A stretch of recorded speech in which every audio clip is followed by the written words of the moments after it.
Thomas Paine, Sam Adams,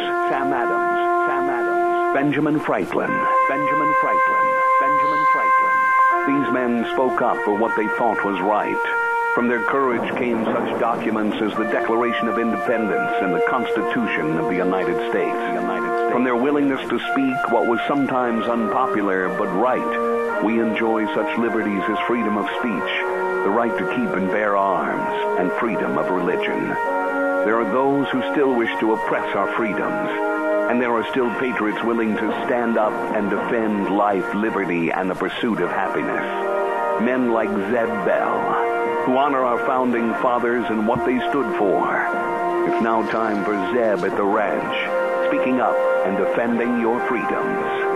Brought to you by Magic Valley Les Schwab Tire Centers and all of the other great advertisers on the program.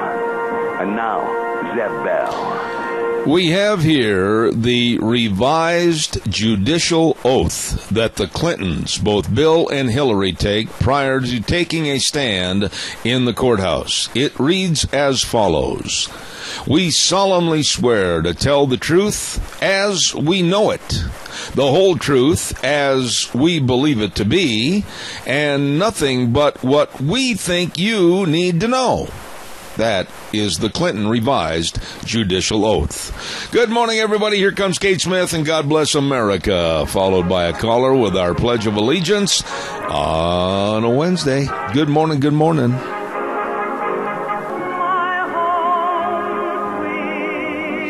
Good morning, and welcome to Zeb at the Ranch. I'm Zeb Bell, and brought to you by your Magic Valley Les Schwab Tire Centers, our major sponsor, and, of course, all 7 locations. Thank you very much. Along with some of our great advertisers, Western Way Services, always at your disposal. Get on the route service today, locally owned and operated. Call them 734-6969. And Valleywide Home and Ranch, 910 South Oneida in Rupert. Everything for the farm, the home, and the ranch at Valleywide Home and Ranch.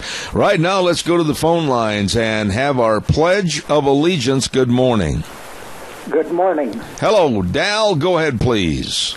I pledge allegiance to the flag of the United States of America and to the republic for which it stands, one nation, under God, indivisible, with liberty and justice for all. You always do a nice job, my dear friend. God bless you, and I hope I will see you at Lunch Bunch tomorrow.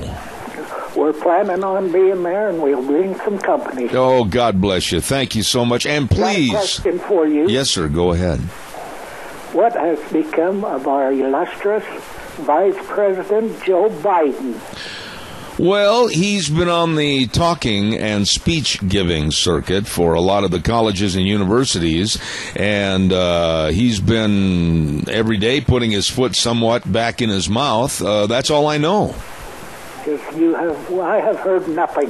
Well, he has delivered some speeches, and I also know, and this is a note of seriousness too, regardless of what we think of Joe Biden and what we think about the Obama administration, the Biden son, Beau Biden, has been having some severe health problems, and I know they've been wrapped up helping him and his family at the hospital, etc. So we do wish them well on that. Personality and politics is one thing, health is another, and so we'll extend our best. Dal, good morning to you, and thanks for calling in. Good morning. All right, buddy. Hey, it's time for the weather, and the weather's brought to you by Cheney Flooring and Home Design, 1228 Oakley Avenue in Burley. Look for the blue door, and don't forget they've got all kinds of newly refurbished furniture and carpet and flooring and kitchen construction and home decor items, whatever you need to make your house a home at Cheney Flooring and Home Design. Here now, the world's greatest weatherman, Michael Rogers. The wet weather continues, ladies and gentlemen, and it's going to continue through the weekend. The National Weather Service in Pocatello, which is the office that handles the eastern Magic Valley and your area, has issued a flash flood watch that's going to remain in effect all day through this evening. Heavy rain at times is in the forecast for today, folks. 64 will be the daytime high when you finish up for today. You'll start out tomorrow with a overnight low right around 47 or 48. Enjoy the day. Enjoy the weather. It's the only weather you got. All right, Michael Rogers weather brought to you by Cheney Flooring and Home Design, 1228 Oakley Avenue in Burley. Once again, that number, 678-6945. Always look for the blue door at Cheney Flooring and Home Design. By the way, a couple of notes here. First and foremost, there will not be a team roping tonight at the Jerome County Fairgrounds. The summer series will not start tonight due to extreme dryness. Why, the dust is... No, I'm kidding. It's really, really wet over there. And Dave Zanino called me this morning, and he's kind of depressed and dejected and said, nope, not going to start the series tonight. Much too wet, too much moisture, and more on the way. And we'll keep you posted as to when that series is going to start, okay? Calls are welcome, 436-2244, 1-866-927-4587. Well, we have just a minute. Want to remind you about Ramsey Heating and Electric. My goodness sakes, what wonderful people. And on Thursdays, we always talk to Rita on the air at 9:30. Well, Ramsey Heating and Electric, they want to make sure that when this weather turns around and you have to turn on your air conditioning unit, you're all ready to go with a clean filter in your air conditioner. And you can buy them by the case of 12, and you get discount pricing. So be ready for the hot, warm weather. Be sure and stop over to Ramsey Heating and Electric at 2600 Overland Avenue in Burley, where they open the doors at 7:30 in the morning till 5 Monday through Friday, and always warm winters and cool summers at Ramsey Heating and Electric. And, I love talking about these folks at Valleywide Home and Ranch. They've always got so much going on, and I want to remind you right now, they have all your garden seeds. Now, I know a lot of people that haven't even started planting their garden yet, and probably it's a good thing. Tomorrow we'll have our garden show, but I mean, there's still plenty of time, and Valleywide Home and Ranch has all the garden seed available and a variety of all the tools you need, like spades, rakes, planters, soil, and fertilizer. They got it all for you over there at Valleywide Home and Ranch, along with the 4-H'ers getting a 10% discount on everything they need for their 4-H projects, whether it's the feed for the livestock or all the equipment they need, everything 10% off for the 4-H'ers at Valleywide Home and Ranch, 910 South Oneida in Rupert. You stop over and see Sean and Mandy today. Really nice people. Tomorrow is Lunch Bunch, and I want to remind you we're going to be at Denny's Restaurant at exactly 11:30. Well, a lot of the great folks always get there so much earlier than I can. Holy smokes, they're ready to go. They're all done eating by the time I walk in the door. And but I'll tell you what, we have Lunch Bunch at 11:30. We got a lot of door prizes, thanks to Smith's Food King and Walmart and Hanson Mortuary. And that'll be tomorrow at Denny's at, of course, you know the address, 611 Overland in Burley. Great, great food and door prizes, all kinds of fun. Please be there. Join us at Denny's Restaurant tomorrow for Zeb's Lunch Bunch. You know, honestly, I watched the news conference yesterday with the White House spokesman Josh Earnest, and I was so mad, I wanted to just pick things up and throw them into the wall. How can this White House, how can people connected to this Obama administration basically minimize the value of giving back Iraq, giving back cities like Mosul and Ramadi, and say that it is nothing more than a small setback? I know a lot of people that served our military over in Iraq, many of whom live right here in this area. And to minimize and say, well, right now with ISIS taking over, basically there is no more Iraq. I dare somebody to tell me that's not true. When you look at what ISIS is doing, these vermin terrorists that are absolutely worthless and need to be squashed like a bug, there is Mosul, there is Ramadi, there are all the other towns in severe jeopardy right now of absolutely being taken over. So how is there any territorial divide between Iraq and Iran? There is not. Iran basically is taking over Iraq, and it's an extension of Iran. That's it. That's it. It's an extension of their terrorist program. And we are mollycoddling Iran. We are basically, with this nuclear arms deal and everything else that's going on, we're just sitting back in a form of appeasement. When I talked to Pastor Abedini's wife on the phone a couple of times on this program, and I listened to her heartfelt, just absolute sobbing for her husband to come home and be with her and her children in Boise, and all the others that are held captive over there, the Marine and a couple of businessmen, etc. It is so sad that we have such a pathetic administration.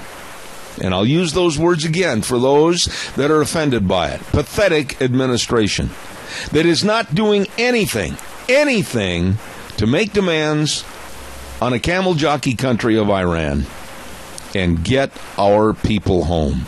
Nothing. It's just totally unbelievable to me. Calls are welcome, please. 436-2244, 1-866-927-4587. You know, I listened to a mom yesterday on TV, and I am not above having a few tears shed out of my eyes when I see a sad story or hear a sad story. Well, it happened yesterday when I watched that Mrs. Lee, I believe her son was Mike Lee, the SEAL, and just one of many, many, many, many Americans that lost their lives over in that area, 1,300 for the city of Ramadi. And I listened to her say, wait a minute, my son's blood is on the ground over there. And this White House says that it was just a small setback to have ISIS come in and retake it? How sad. How sad and outrageous for the families of our fallen soldiers. You need to respond, audience, 436-2244, 1-866-927-4587. I would ask you also to remember that when you need equipment for a job that needs to be done on your property, I know a place to go, and that's Barry Equipment and Rental. Deanne stopped in to see Nick yesterday, and he had a phone in each ear. He was talking to one, talking on the other, talking to one, talking on the other. Busy times over at Barry Equipment and Rental. And they've got 3 locations to serve you. Addison Avenue West in Twin Falls, South Lincoln in Jerome, and 159 West Highway 30 in Burley. And I'll tell you what, the best is now even better for all the Doosan, Bobcat, and Coyote lines. They've got a brand new salesperson over there, too. His name is Will Jane. Sharp Cookie. We had him on the program. And you call him for anything you need or stop in. Barry Equipment and Rental. Once again, Twin Falls, Jerome, and 159 West Highway 30. Calls are welcome and appreciated. 436-2244, 1-866-927-4587. On a personal note, yesterday, we were on our way back from Burley, and we had to stop into the house and then go to Twin Falls. And on the way to Twin Falls, my wife yesterday said, "Oh, look, a funny-looking cloud." Well, it was more than a funny-looking cloud. It was one of those cold air funnel clouds that was over in the east, and when we saw it, it was right above like the Eden-Hazleton area and getting lower and getting a little bit fatter and thicker at the base and everything. And, boy, you talk about reminding me of the scares that used to take place living in Tornado Alley back in the Midwest. Oh, that old funnel cloud hung around for quite some time, and then it dissipated, and I understand a lot of people saw that cold air funnel cloud yesterday. And Deanne, of course, she shot some pictures of it, and we've got almost the same picture that was in the Times News this morning. Calls are welcome, 436-2244, 1-866-927-4587. This is nuts. This is nuts. All the Boy Scouts over there out in the audience, all the adult leaders, somebody from the Boy Scouts give me a call. This is absolutely crazy. This is political correctness going absolutely over the edge. Now the Boy Scouts will not be allowed to play with any squirt guns or water balloons because somebody has said that when they play with the squirt guns and aim the guns at someone to shoot them with water and squirt them, that it is a simulated firearm and that is not allowed. What? I'm not making this up. It was in the Washington Times, and they have put out, the Boy Scouts of America have put out approved activities for its members, and water guns and water fights and water balloons are not going to be acceptable. I never in my life thought I would see this kind of PC.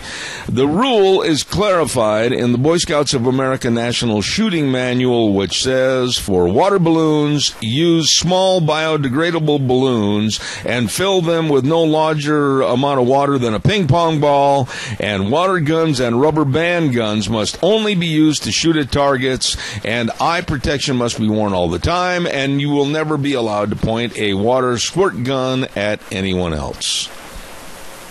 What? Kids need to be kids. I mean, we had water fights all the time when I was a little kid. We used to look forward to the summertime, and we'd get those different squirt guns, and we'd run around and get everybody soaking wet. Or water balloons. Man, we'd pop those and really have a ball with them. What is going on with this stupid PC society? And one guy with the United States Marine Corps made this comment. He said, sometimes I just have to laugh out loud at how idiotic, underline that word, some things in our society have become. We can't squirt each other with water guns because it's a simulated gun? Oh, good heavens. Good morning, caller. You're on the air. Yes, good morning, Zeb.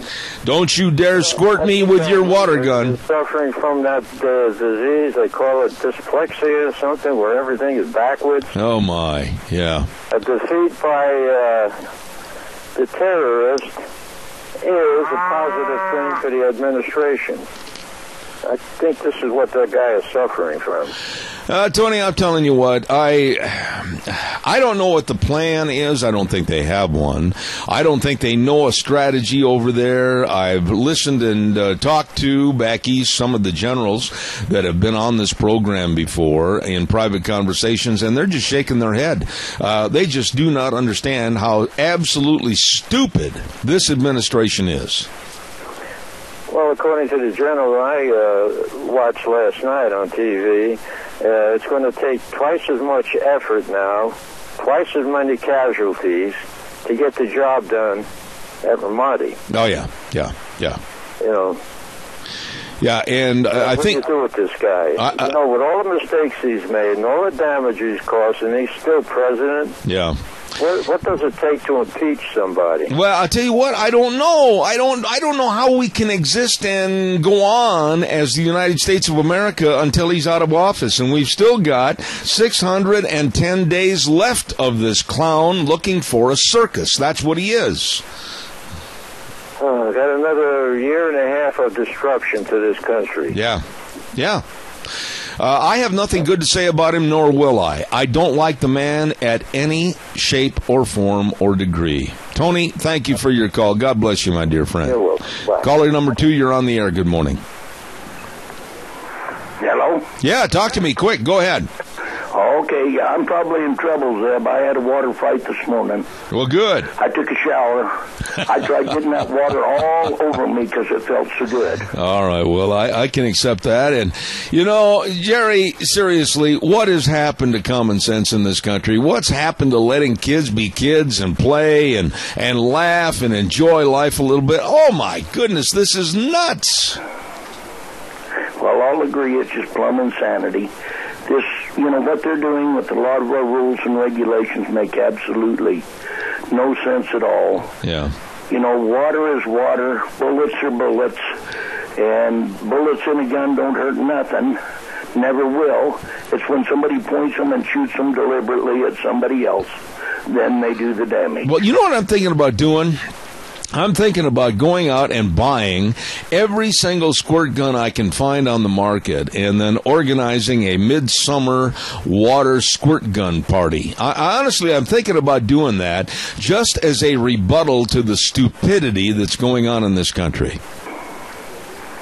Well, somebody'd find some way of making you wrong, whatever you do, so... Oh, I don't care. Go ahead and try it. It'd be fun. Yeah, Jerry, I don't care about people. We can do that at lunch bunch. Yeah, there you go. The water lady, because she's really good at it. Oh, she doesn't need a squirt gun, I'll tell you that. I'm going to put that down and see what I can't do. We'll try to have a battalion of squirt guns. I'm going to check on that. Okay, all right. Get off the air. You have a wonderful day. All right, Jerry, thank you very much. I think that's what I'll do, and I'll see if I can't organize it someplace that is really visible, and we'll have the paper there to shoot pictures and everything, and really mock the stupidity of what's going on in this country. It's asinine. It's totally asinine. Oh, my. Coming up on June 19th and 20th, don't forget the Mini-Cassia Relay for Life. And on any given day in this country, nearly 3,000 people will find knowledge, resources, comfort, and compassion from a trained cancer information specialist at all the toll-free call centers. And we are trying to defeat the dreaded cancer through the Mini-Cassia Relay for Life. And it's going to be on June 19th and 20th at the Cassia County Fair and Rodeo Ground starting at 6 p.m. on the 19th with the opening ceremonies. Don't forget the Mini-Cassia Relay for Life. All right, give us a call, 436-2244, 1-866-927-4587. You know, there was this one comment, I can't believe the Boy Scouts of America is so worried about the PC police that it has a policy like this. And he said, yes, let's carry every policy to the absurd extreme. This will certainly help the Scouts shed that geeky image. This is nuts. I mean, come on. We can't have fun anymore. You can't do that. And it goes along with the stupidity of another story I'll get into in a little bit about what they call our 10 toxic words to avoid in the workplace. I'm not kidding you. They've got 10 words that they don't want you to say anymore, and the PC and word police are going to come out and yell, scream, and holler at you, possibly sue you. Because if you use these words, I'll give them to you real quick, and then we'll talk about them a little bit. One of the words is infer. You can't use that anymore in the workplace. Another word is blame. Corral. I'm not kidding. Like corral on a feedlot or whatever. You can't say that. Assume. Herd, like a herd of cattle. Dumb. I use that word dumb all the time because I'm referring to politicians back east, and it's very, very appropriate. Fat. Obese. And those are just a few. Gunning. You can't use that anymore on the workplace either. Holy cow. The world is absolutely going nuts. It's time for the Capital Press Ag Minute, and the Capital Press Ag Minute is brought to you by Mount Harrison Audiology, and believe me, hearing is very important. What'd you say? I said hearing is really important. You need to check out Mount Harrison Audiology and Hearing Aids with Christine Pickup, Doctor of Audiology, right behind the Minidoka Hospital across from the emergency room, and make an appointment for a hearing screening. Please do as I asked today. It's very important, please. 312-0957. That number again, 312-0957. Mount Harrison Audiology, serving you and better hearing. Right now, here's the Capital Press Ag Minute. Today's Ag Minute brought to you by the Capital Press, the West Ag Weekly. Idaho Governor Butch Otter and farm industry leaders believe that Idaho farmers and ranchers will benefit from a recently concluded trade mission to Mexico and Peru. Otter led representatives of several Idaho farms and commodities, including potatoes, wheat, dairy, oilseed, and onions, on the May 9th through 16th trade mission. He told Capital Press that the trade mission was a great success and that he's confident that even the participating Idaho companies that don't sign agreements right away open the door to new business relationships that will benefit them and our economy over time. For the Capital Press, Ag Minute, this is Raul Pena. For more agriculture news and information, turn to the West's Ag Weekly, the Capital Press, and capitalpress.com. I just want to say that Raul Pena, I've never met the guy. I wouldn't know him if he walked into my studio, but I think he better find another source of employment. I had a really hard time trying to hear him. Unless he had a really sore throat or was dying from something, he didn't come across very well this morning. So hopefully they can get old Raul replaced up there. Hey, thank you very much to the Mount Harrison Audiology and their wellness program of hearing screening. Be sure and give them a call for an appointment today at 312-0957, 312-0957, and talk to Christine Pickup, Doctor of Audiology. Calls are welcome, 436-2244, 1-866-927-4587. Sophie's Chatterbox. I want to remind you, every Monday at 8:31, we try to keep it right on the money. Sophie's Chatterbox gives away 1/2 delicious cinnamon rolls when you can answer the right question. That's right. And don't forget Sophie's Chatterbox on the Square in Rupert, open 6 to 6 weekdays, 6 to 2 on weekends. Great restaurant, great bakery items. You're going to love Sophie's Chatterbox. All right, give us a call, 436-2244, 1-866-927-4587. Did you hear about the lady in Florida? And this is a heartwarming story. I love this because she is standing up and fighting back. And what happened was, this lady in Florida, was watching television. And on the news, she saw that rather fat, obese black woman stomping on our flag of the United States of America. And it sickened this woman. It absolutely made her furious and mad. So she sat there for a few minutes, and then she grabbed her flag off the pole, and she went to a couple of business people, and she said, you know what, I want to counteract anything that is of stupidity against our flag and the dishonoring of our flag. And would you, Mr. Businessman, stand behind this flag, and then we'll put your name of your business and everything. And this thing is taken off like wildfire. And she has had literally thousands of people take the American flag and stand behind it. Even schools, entire high schools, with all the kids and all the teachers have been standing behind our flag. And God bless her. I saw her this morning on television, and this whole movement is going nationwide and to create more patriotism and more respect for our flag. So kudos to this lady down in Florida. A simple little getting disgusted and doing something has now taken on a national approach, and people are standing behind our flag. God bless her and everybody involved. I think what we should do is tomorrow at Lunch Bunch, we'll take the flag and we'll all stand behind it at the end of our Lunch Bunch and have a picture taken, and then we'll put it on the website with her down in Florida. How's that? Remind me, somebody tomorrow at Lunch Bunch will take that picture that Zeb's Lunch Bunch is standing behind our United States flag. We're going to do that, I promise. Don't let me forget. Sometimes my mind takes a vacation. Hey, don't forget, I'd like some more phone calls. Come on, folks. Don't leave me sitting here all by myself. Streamline Precision, 120 South, 100 West of Burley, right next to Dot Foods. What wonderful people and how professional they are. They can build anything, and all you have to do is call Tim Vaughn for estimates at 431-7314. That number again, 431-7314. And Streamline Precision is a family of companies providing construction, excavation, and fabrication services services. So you get a hold of them today. Yes, sir. They're just now completing the brand new building of the Funk Dairy straight south of me in Murtaugh. They're putting up all the on-the-farm grain storage. They're authorized dealers in Sioux Cup, Chief Balin, and Nucor buildings. So you give them a call today. And that's, of course, our friend Tim Vaughn at 431-7314. Streamline Precision.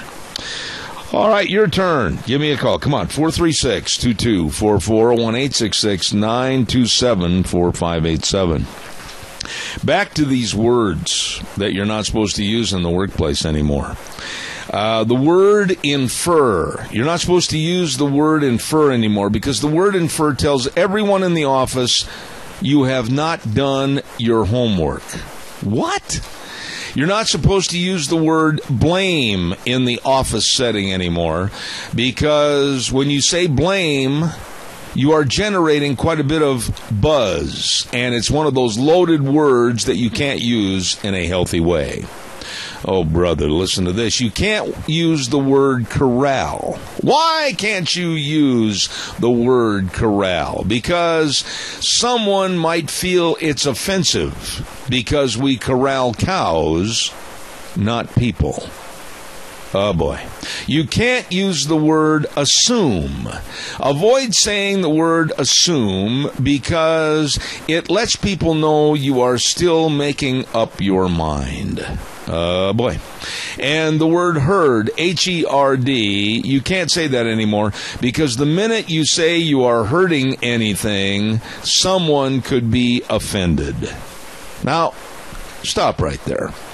How many of you out in the audience, honestly, if I said that the White House and the administration is a herd that is running over the cliff, that would offend you? I don't think so. Good morning, caller. You're on the air. Help me out. Good morning. What are we going to do in the workplace, a lunchroom or something at a factory or even a small business where people get together? Are we going to have to hire a policeman that has to report to another policeman who has to report to the government that this word was used? Yeah. You know, what you're saying is not that far-fetched, Keith. I mean, excuse me, I see it to where somebody's going to be offended, and they heard Keith say a word that offended them. Okay, so automatically somebody with the word and PC police is going to send you a notice that you are going to be fined $500 for using a word that offended somebody, and you have to appear in word offensive court on July the 1st, and if you don't show up, you have to pay a $1,000 fine. Honestly, it sounds absurd, but it's coming to that. You know, I spent 12 years on the Burley Highway District Commission, and once in a while you would have to have what they call executive session, where only certain people are allowed there. Yeah. Are we going to have a policeman there to make sure that we don't step out of line? Yeah, you know, anybody and everybody today might say, well, Zeb, I know we had a private conversation, but the other day you used the word fat about that black woman that was stomping on the American flag. I said, here's what exactly I said. If I'm going to get arrested for PC non-use of the right words, I called that black woman fat and dumb. So let's get it straight. Those are the words I used. And those are the words that are appropriate because she was fat and dumb. And those are words you're not supposed to use. Well, we just can't speak our mind anymore. We just have to just button our lip. And the biggest thing we have in America today is retaliation. You know, anything you say or you do can be retaliated against you. Yeah. You know, you don't. You can't say if a policeman stops you and says something to you, and you say, well, I don't need to show you my license. I'm legal and everything else. This could all be used against you. Well, there's laws and there's regulatory means in this country, and there are people that represent the laws. And if a policeman stops you, and we have every right to question why we were stopped, etc., but when they ask for your license and anything else, that's just part of the law. And for idiots to sit there and say, no, I'm not going to, I'm going to roll my window up, I'm not going to talk to you, come on, let's get real here. We have a supposedly civilized society, and we have laws and regulations that we're going to follow. But as far as words are concerned, and whatever happened to the First Amendment, my goodness, it's been trashed. How many different names do we have for policemen? How many different slang names do we have for them? No, I have no idea. I could sit and make a list up, I would imagine. Why? What's your point on that, Keith? They, like they call them pigs. No, I'm not going there. Or you go in a restaurant and somebody says, I smell bacon, Yeah. Meaning there's a pig there, I guess. Just things like this. This is just all part of American slang, and people are just trying to make light of it. Yeah. It's not fair.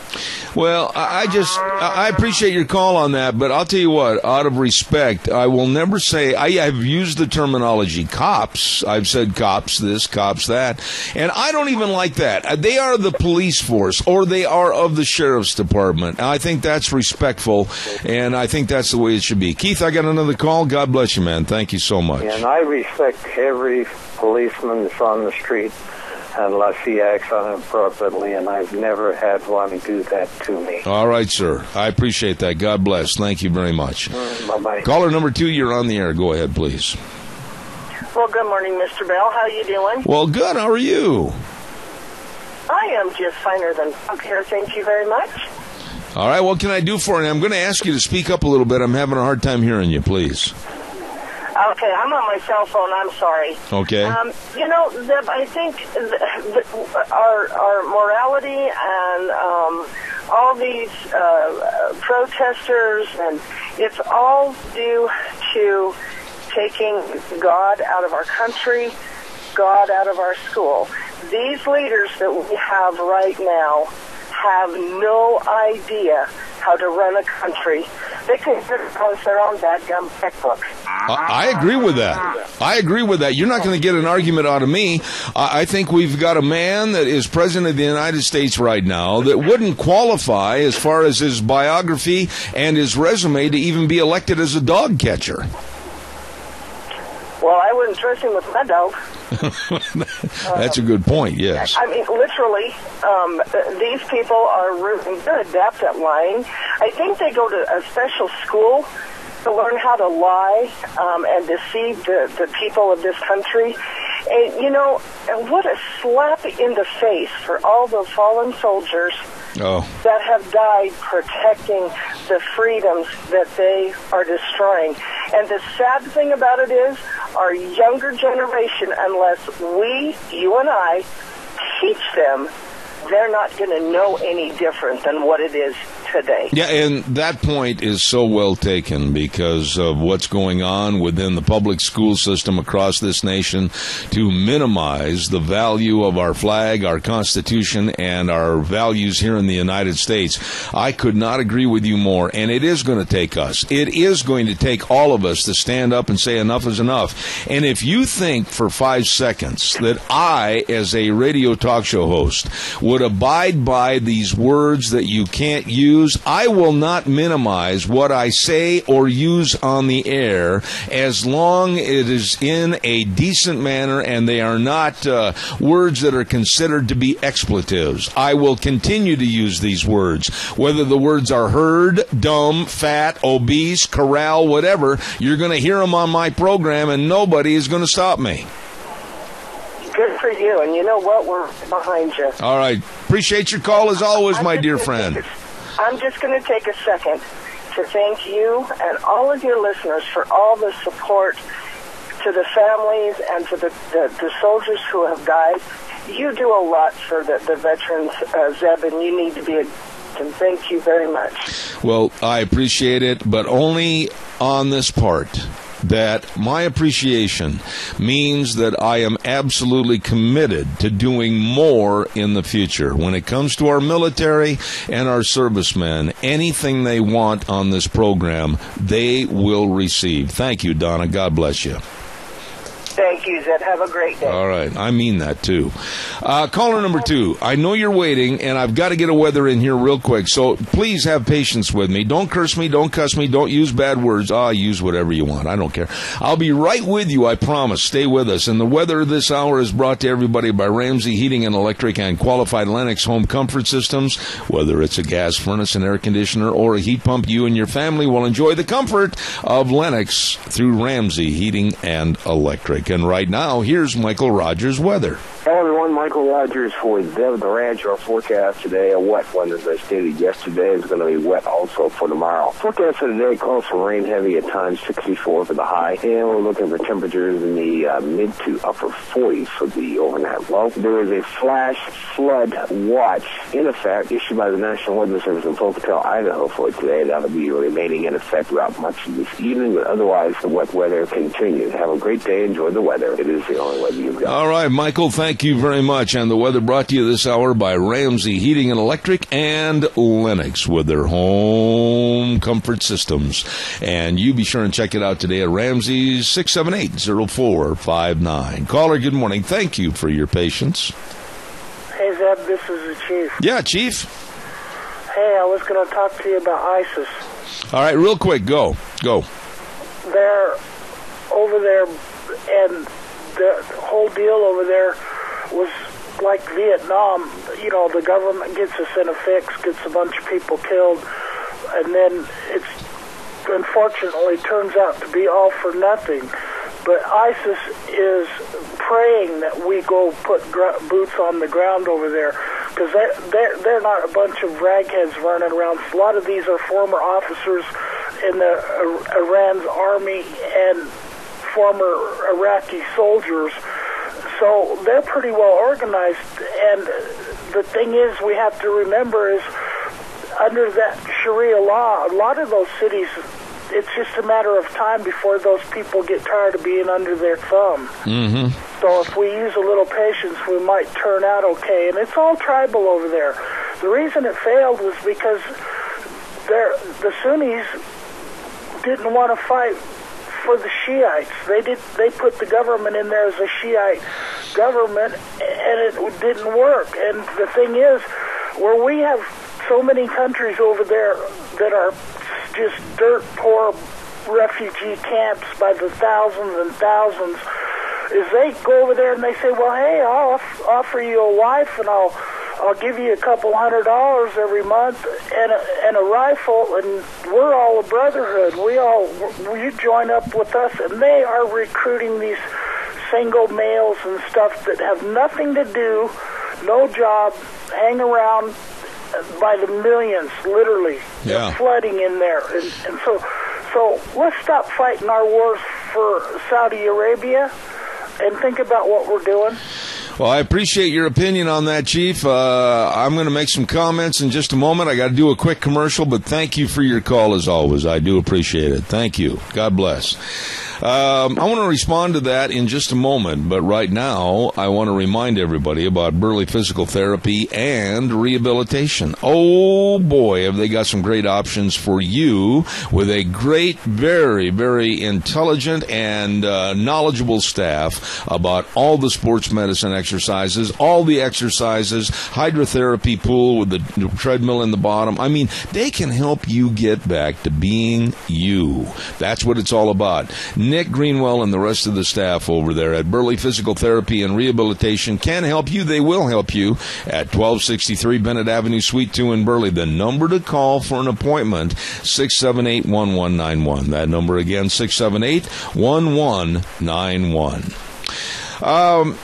But what about all the time, the effort, the money, and all the lives and the injuries and the misery that our soldiers suffered to just basically wash our hands of what's happening over there and back away. It didn't have to be that way. Most of the generals that I've listened to, like General Jack Keane, was on the air last night and saying that a residual force of possibly 10,000 left in that area would have absolutely been able, with the training, etc., and with the overseeing of the Iraqi troops, been able to hold off any of these invasions, or possibly would have stymied ISIS in the first place. But to just say to the families, the parents, the brothers and the sisters, that basically those lives of American soldiers, men and women, were lost in vain, that is a hard pill for me to swallow this morning. And for the White House spokesman, Josh Earnest, yesterday, to be speaking about this situation and saying that what's happening over there is a small setback, that really hurts. Calls welcome, 436-2244, 1-866-927-4587. Give me a call. Hey, what is this going on this morning with a unmanned space plane? It's an unmanned space plane that's going to be launched this morning. It possibly has taken off already. But nobody knows what it is. Nobody knows why. Nobody knows what for. My interest has been piqued. How about yours? Good morning, caller. You're on the air. Yes, it's just another day in the life with Obama as president. And, if we were to go back and start back at the beginning and literally recycle, with total recall, all of the things that we have been through and all of the things that have been forgotten that he has gotten away with, because there's always a new crisis on a new day, we would be more than shocked at what we have forgotten that he has done to us. Yeah. And to take these soldiers who literally take an oath, not unlike the oath that this sorry person takes, but they literally will give their lives for this country, and to act like it doesn't matter. It's just so infuriating, and he couldn't care less. And Josh Earnest, and just like Hillary said, at this point, what difference does it make, about Benghazi? Mm-hmm. I tell you what, Zeb, it is such a sorry situation that you just wake up furious, but you somehow got to find some silver lining. How can, and I guess this is the bottom line, Randy, how can we, the people of the United States, be proud of this administration when economically it's been a disaster? Nationwide, it's been a disaster with the lack of enforcement of our borders and the lack of anything to help the American people. Internationally, we're being scoffed at and laughed at by everybody. And I would like to meet one single Democrat that had the backbone to come up to me and say how they could possibly support this man for not only the first election, but the second election, because of the absolute loser attitudes that he's employed upon the United States of America. People, last night there was a blurb on one of the shows on Fox. The U.S. citizens flocking to join ISIS, or something to that effect. Now, that isn't a quote, but you say, well, what is going on with people that they would flock to join ISIS? Yeah. They're mentally ill. I tell you what, we have so far lost our soul that it's a scary thought. One more point and I'm hanging up. They said that last night, some guy said on Fox, defending Hillary Clinton, he said, she is the most admired woman in the world for the last 10 years or something. Mm-hmm. And I said, we are so mentally ill. However, you're telling me that she's the most admired woman in the world? Admired for what? I've only got 30 seconds left, and I got to do a commercial. But admired for what? What has Hillary done? Tell me one thing quickly. That's just the problem. People don't know nothing anymore. They're so distracted, stupid. Whatever. I agree. Randy, always good to hear from you. Thank you so much. Yeah, that's the question. I mean, okay, pin them down. Admired for what? Then you hear a verbal pause. Admired for what? What has she ever done? Your Magic Valley Les Schwab Tire Centers are ready to serve you with a free pre-trip safety check. I got it out perfect this time. Yes, I did. And if you're ready for summer travel, they can help you. Yes, sirree, Bobby, with that free pre-trip safety check and along with all their great tires. Oh, my goodness sakes, they've got the best on sale right now, like the Ultra Z900, long tread life, smooth ride. Ooh, that is a good passenger car tire. Now, along with all the tires, too, don't forget they got the best brake value promise in the industry. They know brakes, and they know how to make sure that when you put your foot on the pedal, you're going to stop. You better believe it. You stop over and see any one of the 7 locations, and they include Lane and Rupert, Dave on Blue Lakes and Twin, Mike and Buell, Mike and Jerome, the Twist family in Paul, John on Poline in Twin Falls, and Randy on Overland in Burley. Your Magic Valley Les Schwab Tire Centers. The best. Hey, we're going to take a little break right now and turn it back over to Wheels, and then he in turn is going to contact CBS, and they're going to come in and mess everything up that we put together. And we'll be back in about 6 minutes on Zeb at the Ranch. Don't you go away. Oh, good morning, good morning, good morning. Welcome back. Zeb at the Ranch on a Wednesday morning, and we're supposed to get a whole bunch more rain today and for the rest of the weekend. Our major sponsor, your Magic Valley Les Schwab Tire Centers, all 7 locations serving you, along with some of our great advertisers, and that list includes Valleywide Home and Ranch, 910 South Oneida in Rupert, everything for the farm, the home, and the ranch at Valleywide. And let's not forget Western Waste Services. From the canyons of the Snake River and all across southern Idaho, we're always the Georgia soul. Western Waste Services, we care about our community, our resources, and this great land. Western Waste Services is lending a hand, always at your disposal. Western Waste Services. Oh, I'm telling you, they've got the Go Minis. Don't forget, if you need to pack something away, you've got a lot of storage items, check out the Go Minis at Western Waste Services, always at your disposal. And, of course, get on the route service, get your garbage picked up once a week. It's gone. And they've got all the dumpsters in various sizes, clean out the basement or the garage. Locally owned and operated. They do a wonderful job at Western Waste Services, 734-6969. Real quick, I also want to remind you about some other wonderful people that have been serving you for a long, long time in this Magic Valley area, and that's Hanson Mortuary, 710 6th Street in Rupert, with Joel Heward, manager, and the staff and family, always giving you the best of the ethical treatments and standards with unquestioned integrity. They really, really care. And during a difficult time when there is a passing of a loved one, they want to meet your expectations of service and exceed those expectations. They are always there to help you. Please contact them today at 436-5636, Hanson Mortuary, 710 6th Street in Rupert. Also, real quick, before we get our next guest on the phone, I want to remind you that every morning we start with the weather forecast with Michael Rogers out of Las Vegas. Great weatherman. Brought to you by Cheney Flooring and Home Design, 1228 Oakley Avenue in Burley.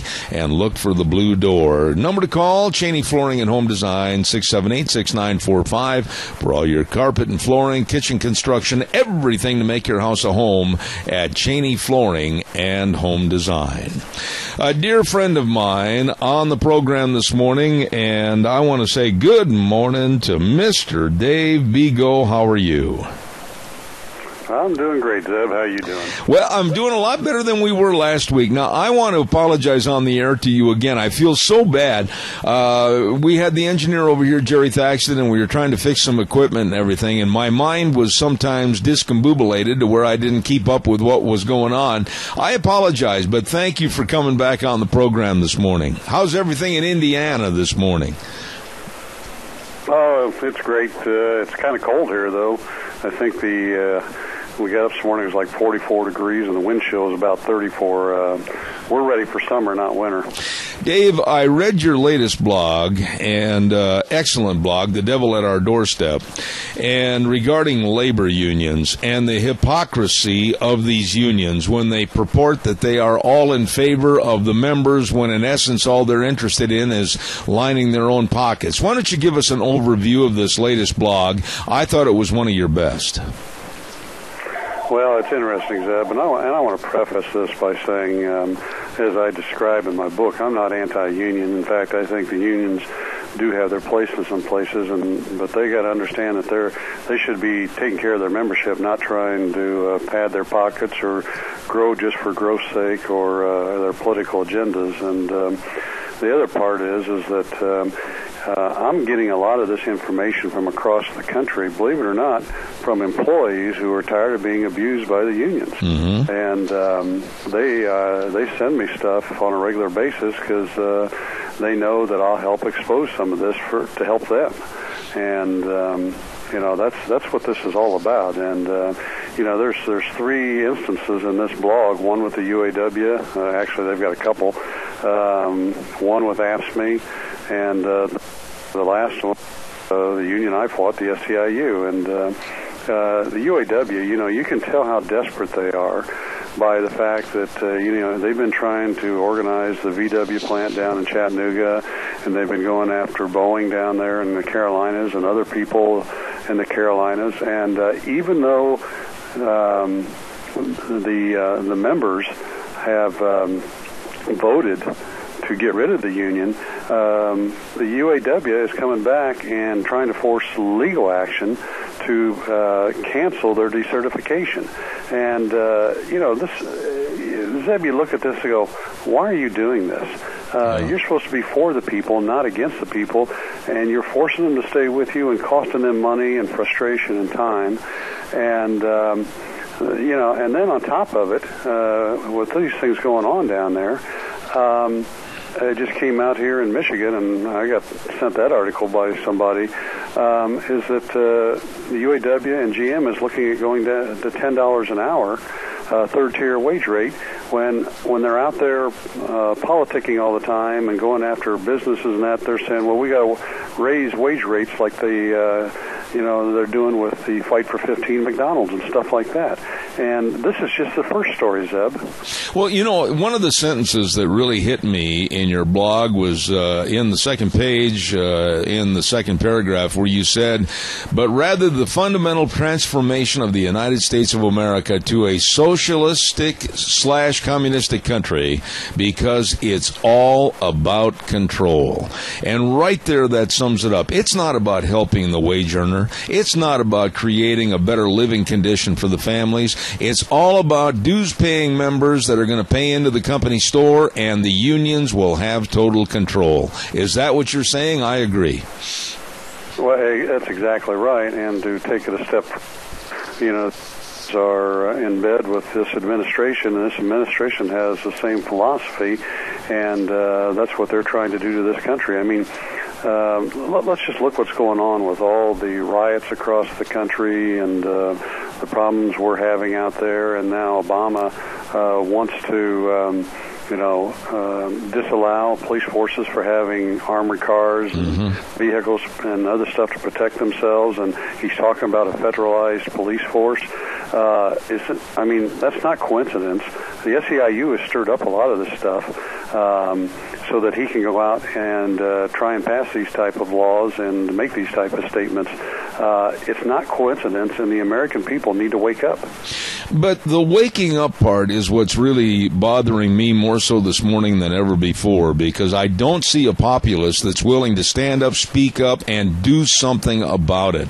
I don't care what the issue is, whether it's Iraq, whether it's the Iranian nuclear deal, whether it's the free trade agreement. We're all going to get into that in the next couple of minutes. But what happened to our voice? We're not doing anything, and we're like a nation of sheep. We're just sitting back and absorbing whatever they want to throw at us. Well, and that's what they count on, Zeb, and that's what, when I fought the SEIU, they use these same tactics against us, and that's what they count on, that people are sheep.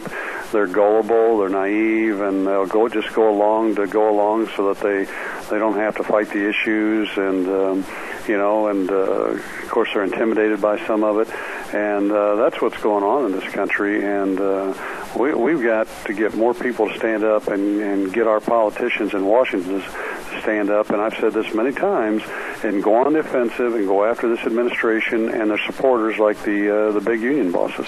Dave, I'm sure that back in Indianapolis, Indiana, and as many places as you travel, you probably had more than a couple of instances where you could ask somebody that was of a Democratic mindset, how could that party put in the forefront Hillary Clinton? How? After all the scandals, after all the lies, all the deceit, everything, and now another one comes out that she had claimed previously there was only one email. Well, now there's two. I mean, this woman is as phony as a $3 bill. Why aren't they reneging on putting her to the forefront and find someone more reputable? Zeb, I really think it comes back, and I think I spoke to this last week a little bit. I think it comes back that it isn't the Democrats per se or liberals per se. It's this far left group that is really pushing things, and even liberals that are kind of middle of the road in that and understand this stuff and don't agree with it are afraid to stand up because they're afraid of the intimidation factor, they'll come back after them and stuff like that. And, I hear people talk about this stuff. They just say it isn't worth it for me to stand up. And I've heard that on the conservative side, too. Okay, but now, when you look at both sides of this equation, with Hillary, it seems to be that it's a done deal, that she's going to be anointed as queen of the Democratic Party. And then we look over at the Republicans, and quite frankly, maybe I'm wrong, Dave, but it's time to start thinning the herd. We've got to get somebody, I think, to go to the forefront before too long, because we need to have some direct attacks on the lack of questions that are answered by Hillary and also her position on various political standings. Somebody's got to start attacking her and making her and be forcing her to answer media questions. Well, I agree, Zeb, and I think that will happen when we get more into, we get closer to the election and that, and depending on who the Republicans' nominees are and that. But I think there's some out there like Scott Walker that will challenge her and make her stand up in debates and answer these type of things. And if she doesn't, she's going to look really foolish. But I question, and I may have mentioned this to you before, whether Hillary even makes it that long, because I think that, let's put it this way.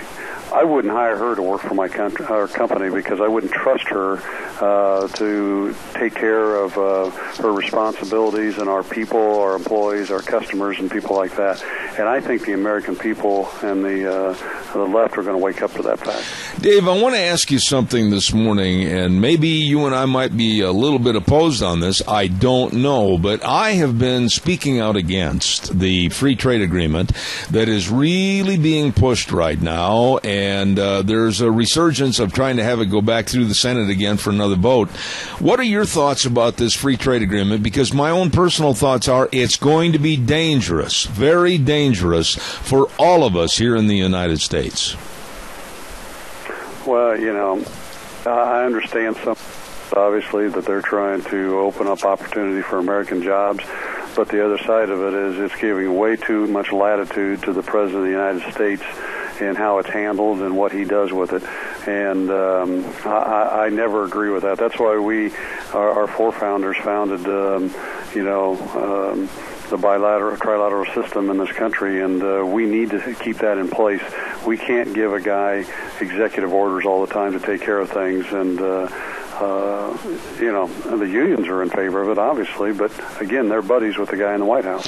It seems to me, Dave, that, and you employ a lot of people, that this would be absolutely a hazard for business owners and an influx of illegal immigration coming into this country, basically demanding jobs that aren't there. And the other aspect of this that I'm really concerned about is what it's going to do to possibly kill American agriculture. There's so many things I don't like about this trade bill, and it seems like it's being pushed right down our throats. Well, yeah, and again, this president on the immigration factor, he wants people to continue to pour in here for a lot of reasons. One, they're potential voters in the future if he doesn't destroy this country first.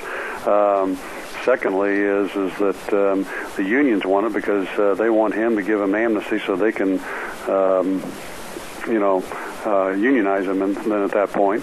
And the third thing is if he is intent on imploding the economy and declaring martial law and take over, what better way is to bring people in that are more dependent, the government's paying out more money, it's costing our school systems more and all that. And, it's just unbelievable what this guy's doing, and people need to wake up and understand, watch what he's doing, not what he's saying. Absolutely. Final thought here this morning, Dave. I want to talk a little bit about Iraq. I said earlier this morning that right now, when you look at what ISIS has done in taking back over cities that Americans lost their lives for, and the White House and spokesman Josh Earnest kind of saying, well, these are small setbacks.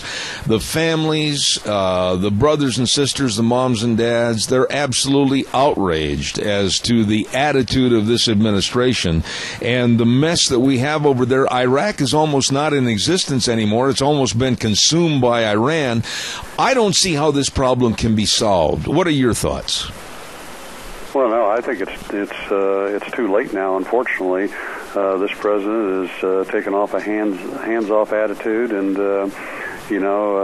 Iraq is basically gone, and now we're going to have to face an even bigger threat from the Middle East as Iran and ISIS and the rest of them continue to grow over there. And I think it's going to be trouble for the United States here down the road. We have to reassert our power in this world, because whether people believe it or not, I know a lot of people sit back and think, well, we don't want to be looked at as bullies or power. That's not the case.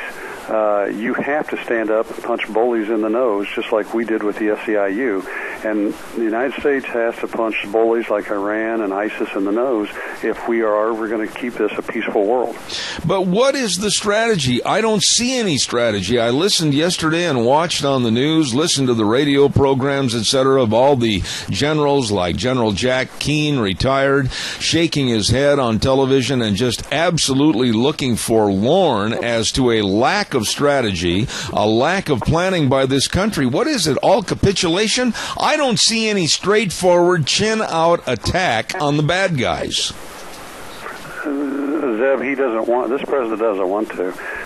He believes in a totalitarian world system of government, and he's bought into that, and he's a part of their beliefs.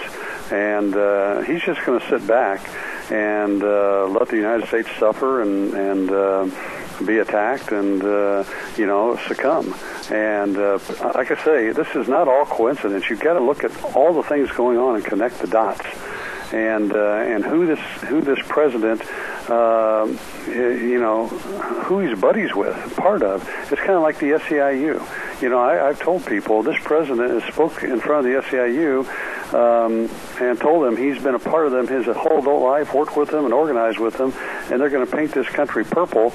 And these are the same people that have marched in the streets of California with the Communist Party.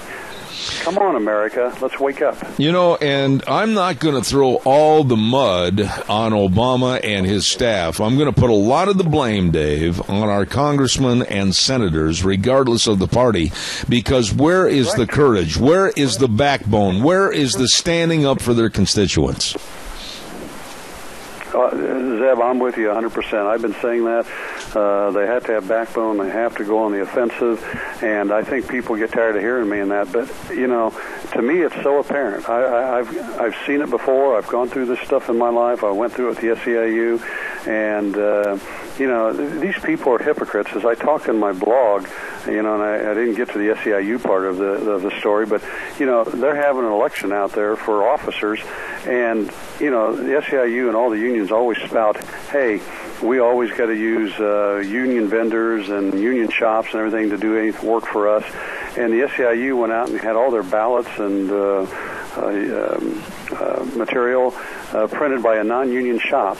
And now they tried to get around it, though. The AW logo bug and had that non-union printing shop put it on there so it looked like it was a union printing shop. And so, you know, they're saying, do as I say, not as I do. They're going out and using a non-union shop to save money and, you know, falsifying things. Zeb, it just amazes me, and people just have to wake up. You know, we've got about 610 days left with this presidency and left with this administration in the White House.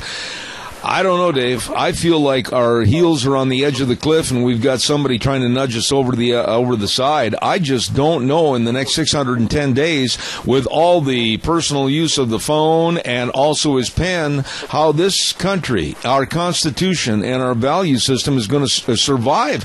I hate to be negative, but every day this man comes up with some weird idea to take more of our freedoms and more of our values away. Well, Zeb, and that's what I was speaking to earlier. That's what this is all about. They're putting so many things out there to destroy this country and overcome people. And I mean, again, you know, back to all the riots and that. And the union, the SEIU's behind this stuff, helping with these riots and everything, so the president could go out and make his declarations and take our freedoms away, you know, call us racist, and, you know, we need a nationalized police force and all that kind of stuff. It's all, to me, very clear that he's headed, as you say, taking us over the cliff and taking over this country. Dave, I always appreciate having you on the program. On a lighter note, my Cubs are still in second place. Your Tigers are playing good baseball. We still do have a few things that we can cheer about and be happy about. Well, that's true, and, you know, I'm looking forward to the football season, too, because maybe I'll win a little more wine. You got the whole Columbus winery from Spain anyway, as it is right now. My goodness sakes. Have a great and blessed day, my dear friend. Dave Bigo back in Indianapolis, Indiana, and I'll look forward to next Wednesday. Thank you so much for being on the program this morning. Thanks for having me on, Zeb, and keep up the good work exposing what's going on in this country. God bless you, man. Thank you so much. A dear friend right there, Dave Bigo, back in Indianapolis, Indiana. We've got to pay some bills. I want to remind you right now about our dear friend, and that's Tim Vaughn at Streamline Precision at 120 South, 100 West of Burley, right next to Dot Foods. And if you need something built, I mean, you're looking for on-the-farm grain storage, grain bins, or on-the-farm buildings, they, of course, at Streamline Precision handle all the Sukup, Chief, Balin, and Nucor buildings. And, of course, they've got all the concepts of family of companies, construction, excavation, and fabrication services, and they will work for you to meet the timelines, to meet your demanding needs as to when you want the project done. So please give them a call. Get an estimate at 431-7314. Tim Vaughn at Streamline Precision, 120 South, 100 West of Burley.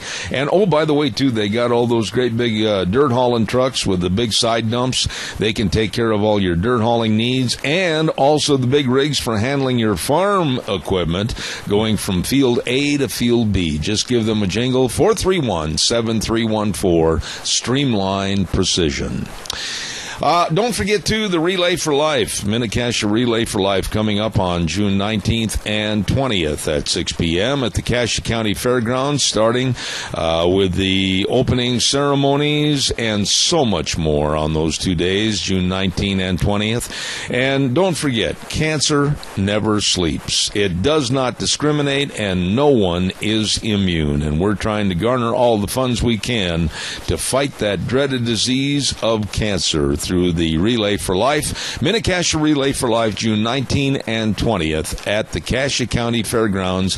Don't forget, for more information, you can call 260-0436. Calls are welcome and appreciated. 436-2244, 1-866-927-4587. In just a few moments, we're going to be talking to former representative for the state of Idaho, Bert Stevenson, and on the State Water Board, so stand by for that.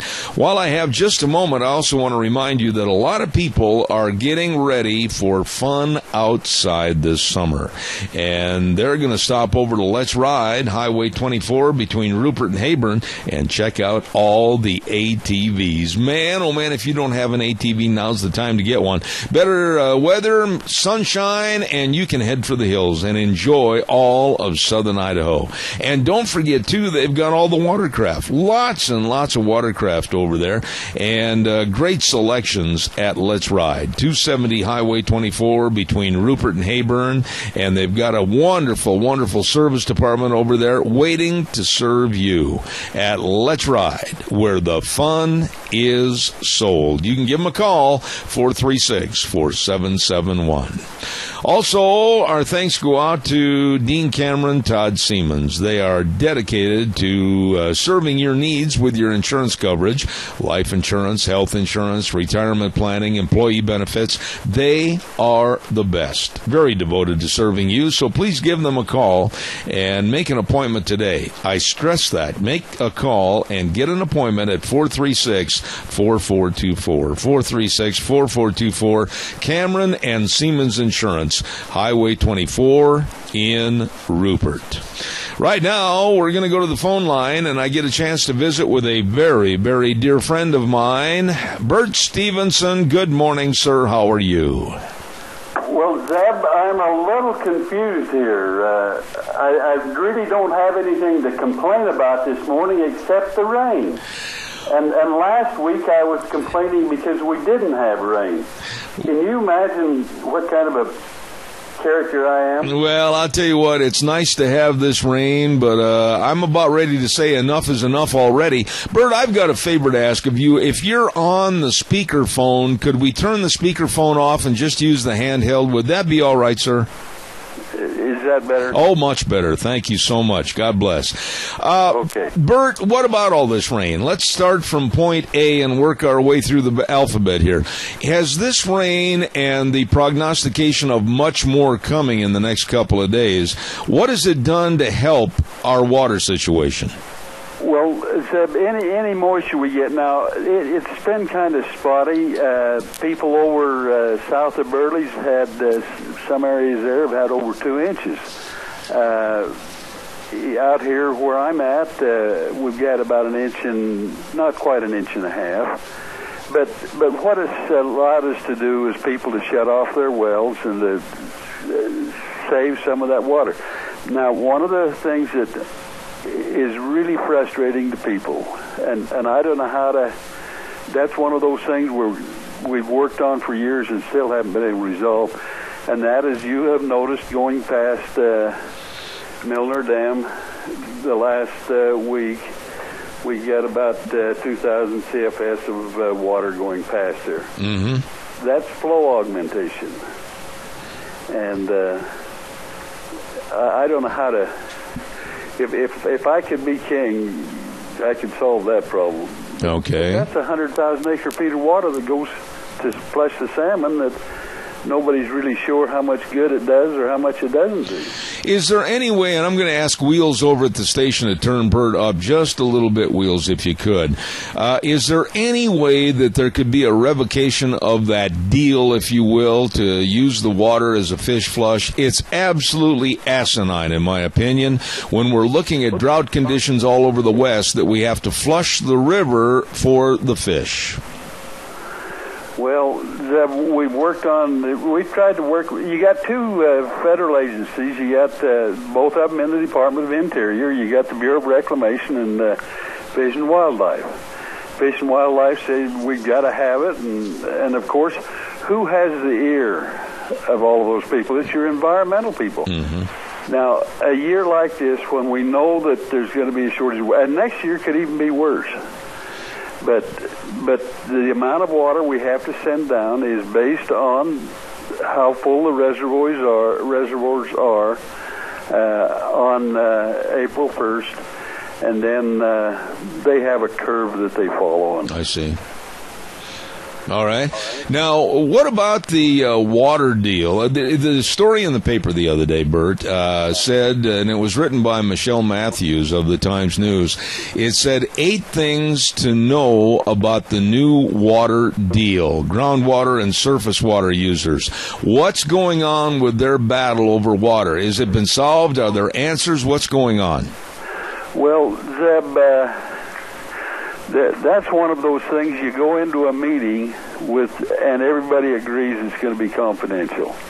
And you've been in negotiations before, and as soon as the news media sends the story out, then everybody has a whole different view of the landscape.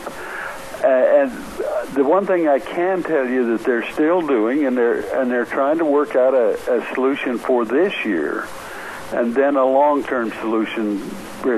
And it's part of that solution is going to have to be using less water. But they're still negotiating that thing. I know Lynn Carlquist and Dean were in Boise yesterday to meetings all day. They're in this process of trying to work out what everybody can live with. And then you throw in the cities in eastern Idaho that we all want cities to grow, and that's every mayor, and I'm not being critical of that, but we have to realize that when cities grow in that, then that requires more water. And everybody looks at the amount of water that agriculture uses in southern Idaho and say, well, there's plenty of water. They're not entitled to that much. You saw what's happened in California. Mm-hmm. Mm-hmm. We could be facing that here in a few years if we don't determine a way to cut back our usage of water. And they're working on some things now that will help on that. And everybody's going to have to give a little. And from my perspective, I don't know who's all involved in the negotiations, but from my perspective, your cities as well as your agriculture is going to have to tighten the belt, though. Let me ask you this. When you see what the aquifer is dropping each year, yeah, there is an end. We better solve it now while we can. All right. Or we'll be like California and almost past the ability to solve it. Okay, now let me ask you this. Let's be a little bit more specific if we can be this morning. When we talk about cutting back, I mean, everybody's going to have to cut back, both the city user, the rural person out in the farm, the ranch, people that own acreages. How are we going to make cutbacks, and what kind of percentages on cutbacks are necessary?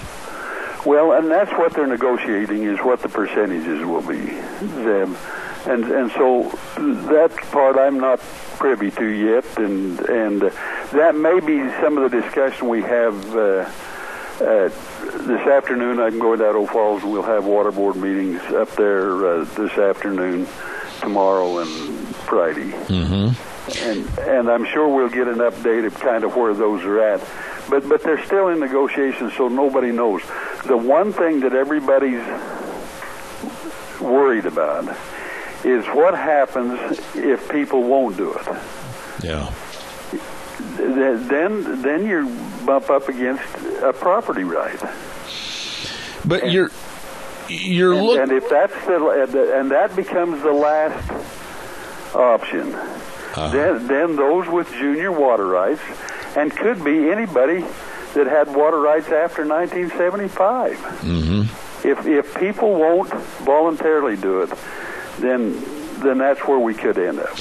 What would happen, though, Bert? I mean, as far as maybe the property owner, maybe somebody taking too long a shower, maybe somebody letting the water run in the sink, and I'm probably being a little facetious here, maybe letting the water run in the sink while they brush their teeth. What kind of methods would be used to gauge and oversee water usage? Well, and that's a difficult one. The cities have a more difficult time because some of the cities don't measure the amount of water that each household uses. That will be one of the requirements as far as agriculture is concerned, is we're going to have to report our water usage each year.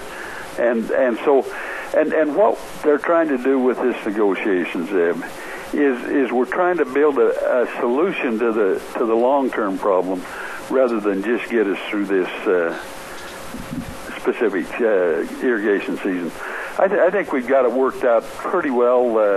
The junior water users have committed for enough water, and it's taken a lot of money to do it, but they've got enough water committed that will get us through this year, not with all we want, but with what it will be required.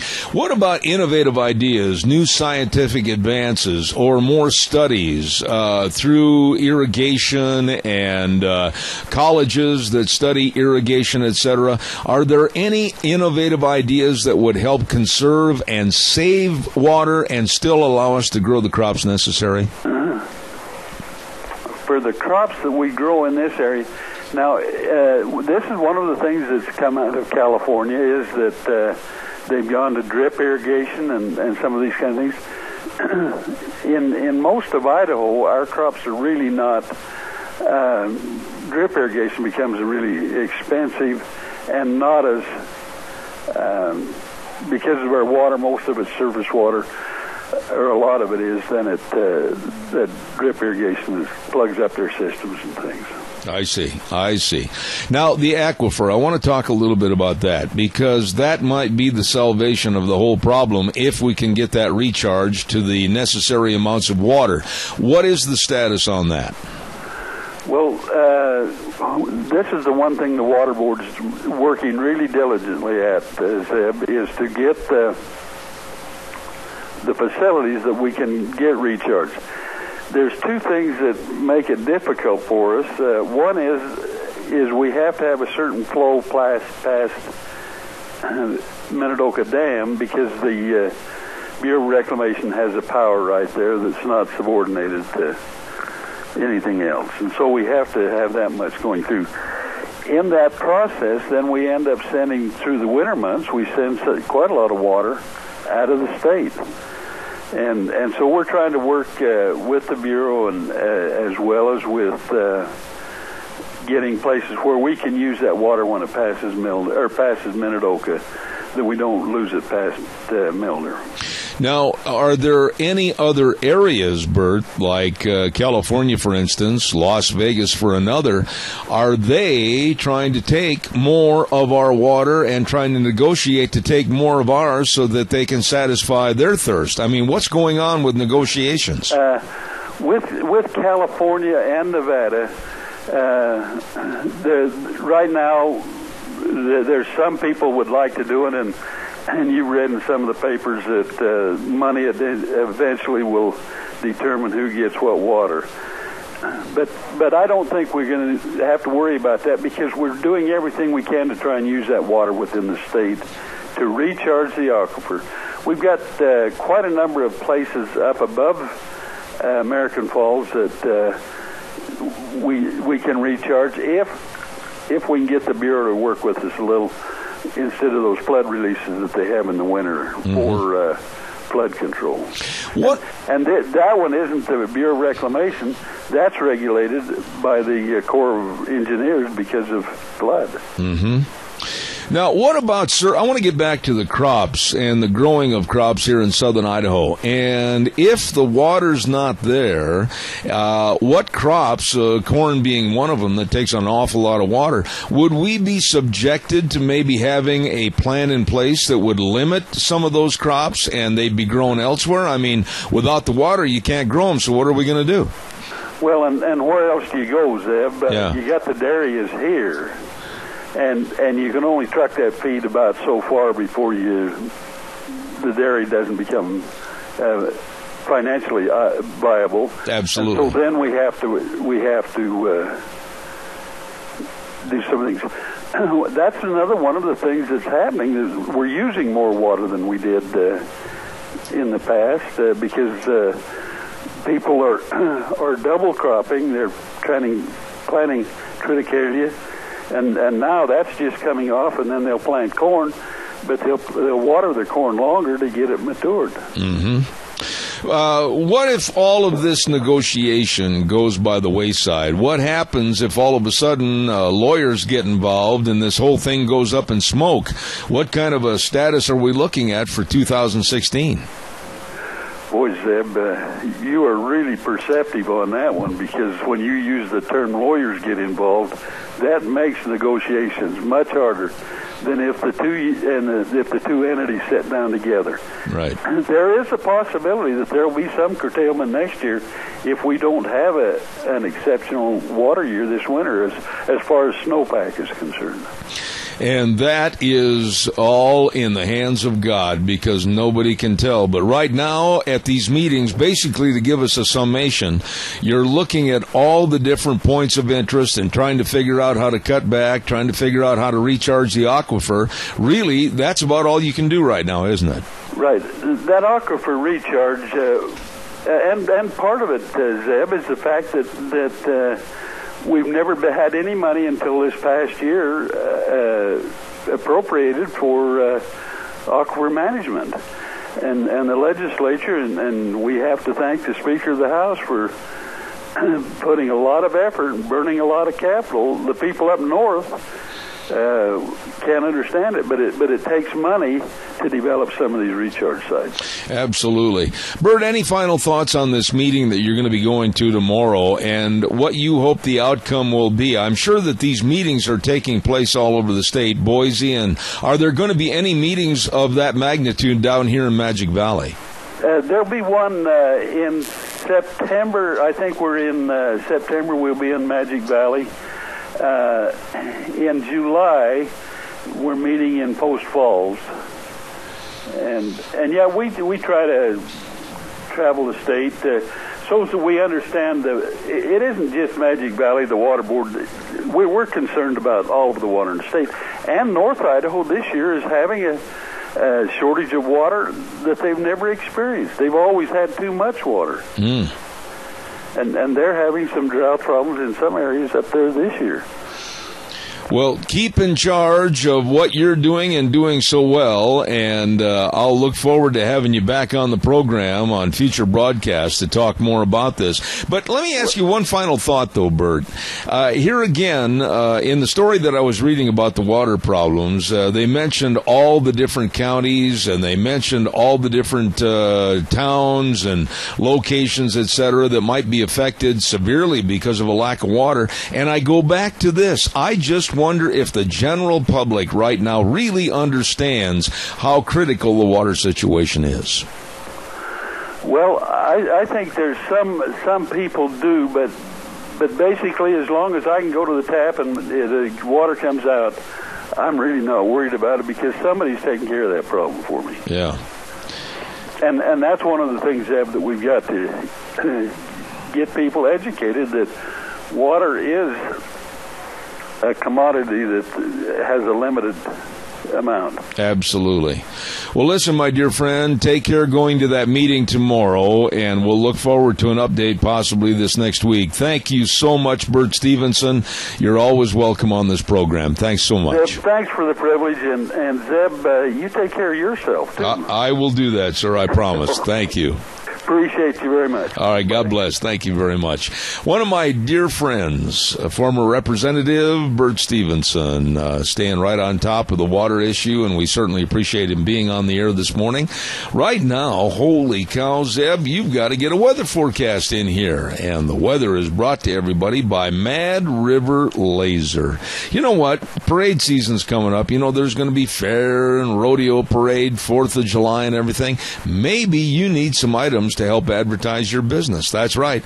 Customers are more likely to remember your business if they've been exposed to all the different products mentioning your business. Well, she can make those over at Mad River Laser. Nicole Pratt and Mad River Laser at 502 East Street in Rupert. You get a hold of her today for all the promotional items and products you need for your business. And that's Mad River Laser on the square in Rupert. Right now, here is Michael Rogers' weather. Hello, everyone. Michael Rogers for the Ranch. Our forecast today, a wet one, as I stated yesterday, is going to be wet also for tomorrow. Forecast for today calls for rain heavy at times, 64 for the high, and we're looking at the temperatures in the mid to upper 40s for the overnight low. There is a flash flood watch in effect issued by the National Weather Service in Pocatello, Idaho for today. That'll be remaining in effect throughout much of this evening, but otherwise the wet weather continues. Have a great day. Enjoy the weather. It is the only weather you've got. All right, Michael. Thank you very much. Watch out for that flash flood warning. Holy moly.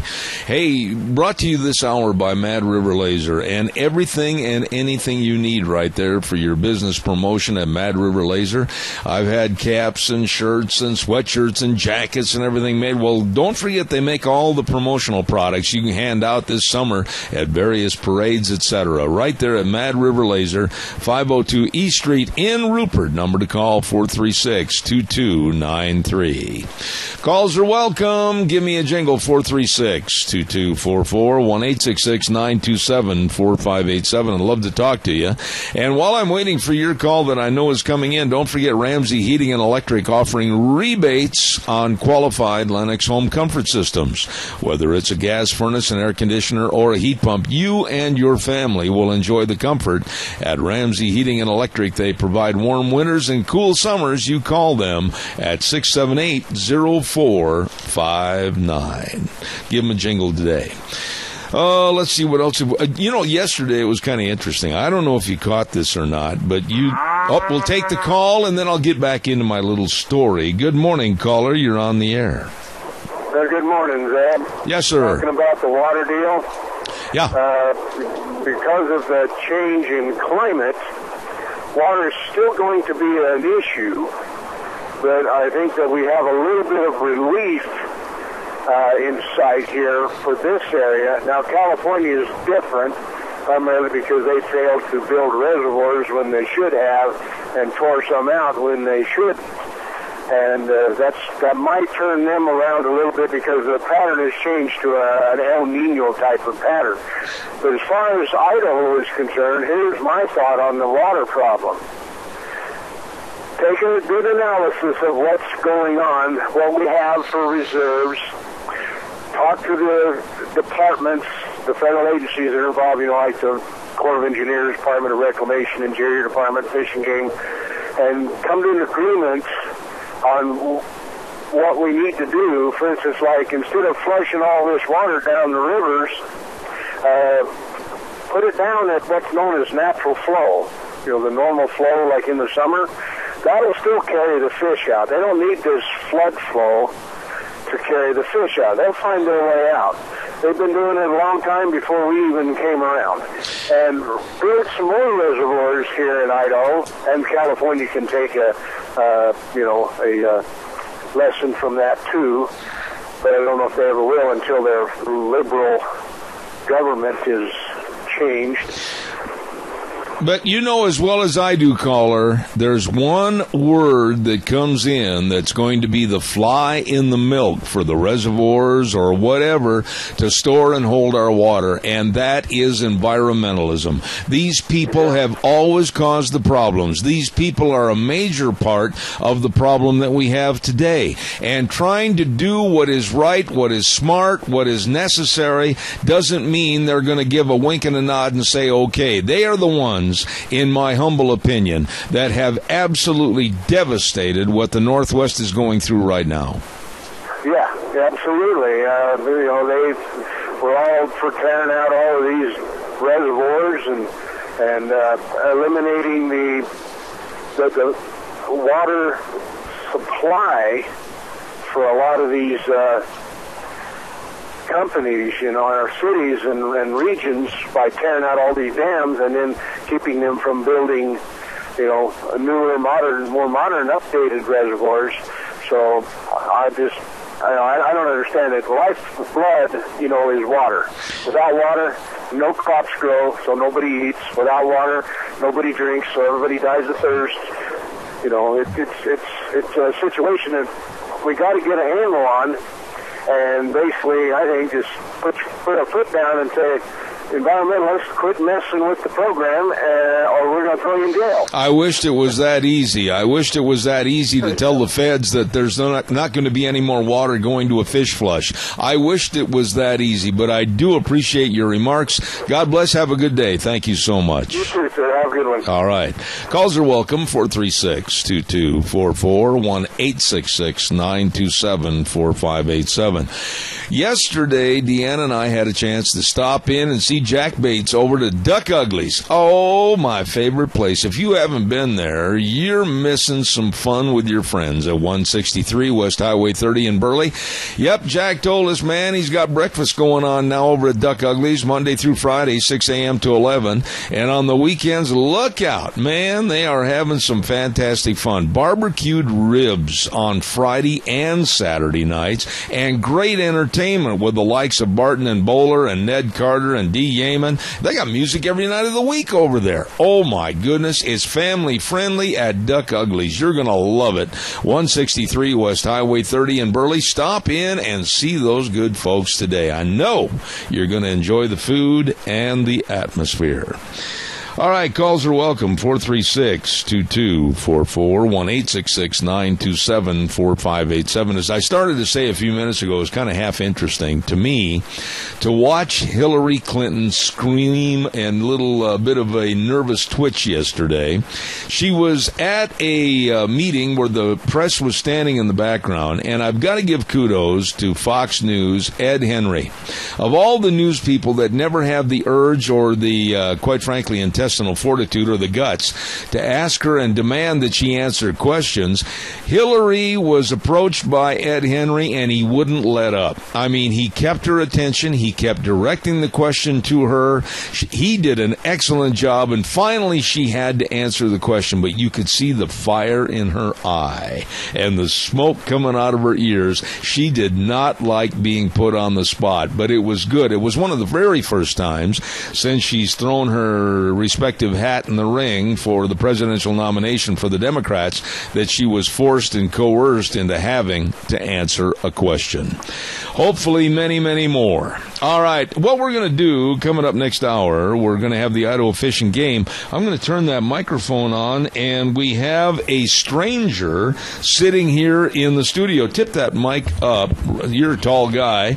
I forgot your name. Help me. Doug Meyer. Doug Meyer is here with the Idaho Fishing Game. Doug, what did you do with Kelton Hatch? Well, we decided to stick him out in the rain today. He's going to be down in Hagerman doing some fishing with some kids today. Really? He's going to be down in Hagerman. Oh, is today a fish day? It is. Oh, yep. Really? Yep. And what are we going to be talking about next hour? Oh, a bunch of different stuff I got here. Just, controlled hunt applications, some of that trout in the classroom stuff. Okay. Free fishing day coming up. And then maybe even some changes that we have in the regulations for this fall and a few things like that. Well, what was it like when he came up to you and said, by the way, Doug, I'm not going to be on the program. You are going to do it? Well, I've done it a couple times before, and it's not too bad. So I figured it was better than staying out in the rain. There you go. Now, you're originally from where, real quick? Wisconsin. My state, yeah. And you were from what town? I'm trying to remember. Medford. Medford, which is, help me, it's up to the north and west of Fort Atkinson, isn't it? It's actually northwest of Wausau, even. That's right, yeah. Way up there. Yep. Okay. Well, we're going to have that with the Fish and Game Report coming up next hour with Doug Meyer. Stay tuned. Questions are appreciated. Right now, we're going to send it back over our main studios. Wheels, take it away.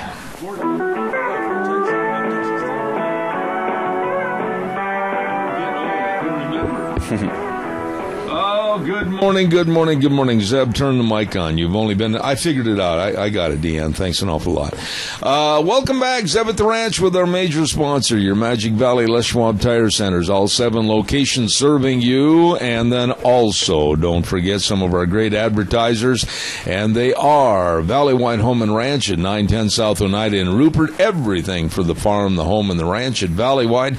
And also our thanks go out to Western Waste Services, always at your disposal.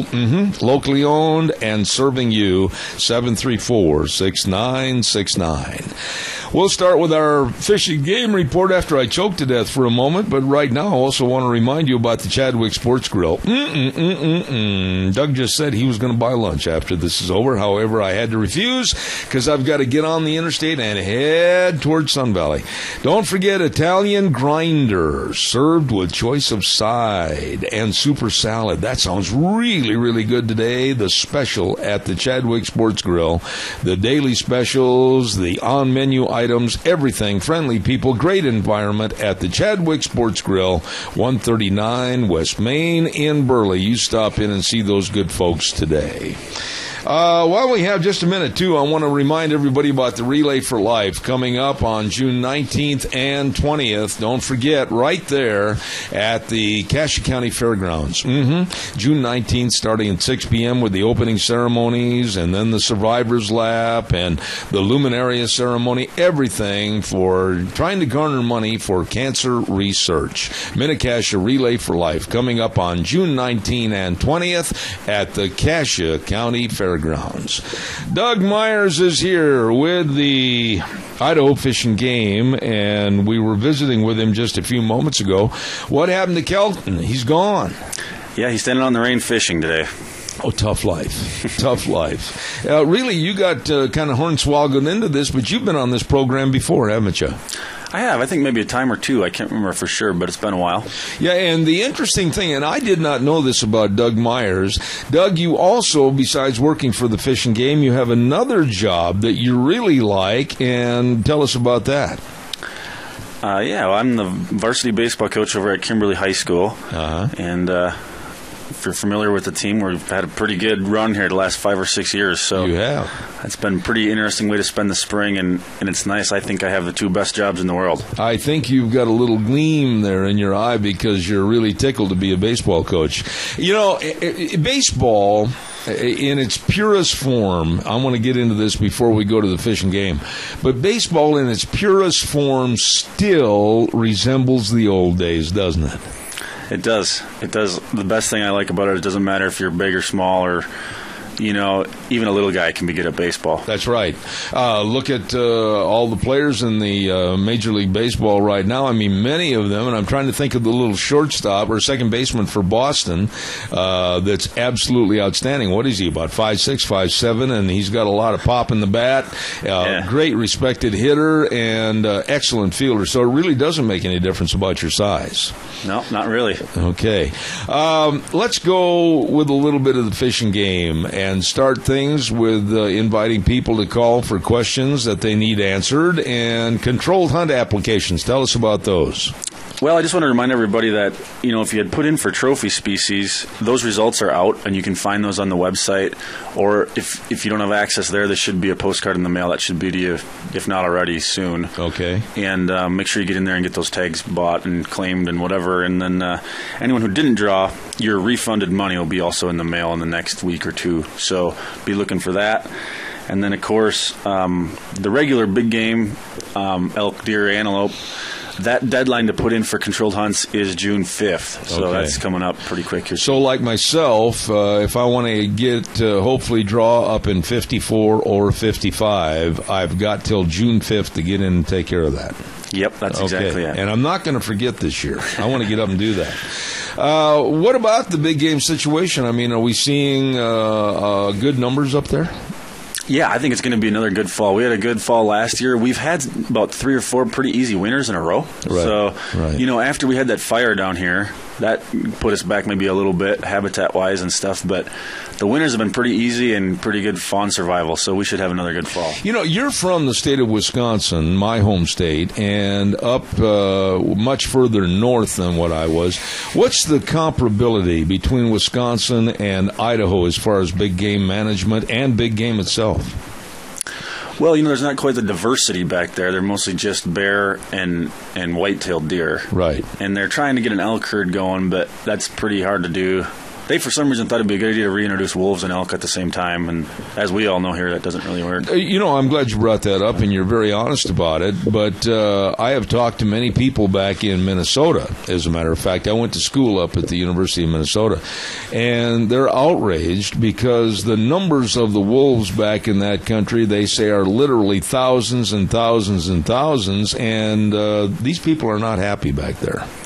Yeah, it's almost eerily similar to here. When I call my dad or something on the phone, they're talking about it all the time, and they got them in their people's cattle and whatever. Same issues we face. So you just said a minute ago they were trying. I'm going to have you tip that mic down to you. Just there you go. There we go. There you go. You said you were trying to introduce an elk herd at the same time of letting the wolf numbers flourish. That doesn't make a lot of sense to me. Yeah, it's almost like having an open meat market. Yeah, Well, they are trying to get an elk herd going back there, but it's kind of slowly. Do they have any? And it's hard for me to remember because I haven't been back there for almost 45 years. But do they have any trouble with the cougar and mountain lion or anything back in that northwestern part of the state? Actually, there's not really very many cats to speak of in Wisconsin, but once in a while they'll document a few, but it's not like it is here or something. So the wolf basically is the number one predator back there. Mm-hmm. Okay. And it's actually, just been the last 10 years or so, almost, not really that long. I don't know if they've just slowly moved from the UP in Canada. So they migrated down into like Minnesota by Thief River Falls and down through there and over into Wisconsin, right? Yep. Oh my goodness. Do they have any estimates really as to how big the numbers are? I guess. I have no idea what it would be, but I think it's quite a few because there's a lot of tags they give out and stuff. Really? And yeah. Okay. So the controlled hunt applications, people better beware now. Can they obtain the information online, or do they have to go over to the Fish and Game office and get a book? What would you suggest? You can do whatever your preference is. You can do everything online. You can pay online. You can do the whole thing. They'll charge you a $3 convenience fee if you do it that way, but you can also go anywhere, Cal Ranch, any place that sells licenses, and you can apply for those controlled hunts there as well. And better get it done. Better get it done. All right. Trout in the classroom. What do you mean? You got a bunch of rainbows parked on every desk, or what is this, trout in the classroom? Well, that's one thing that Kelton, that's usually here, he's pretty big on trout in the classroom. That's one of his jobs with Fish and Game, and he helps organize that and do these fishing days. And what they do is they go in, I believe it's 5th grade, and they have just tiny little trout that they put in an aquarium.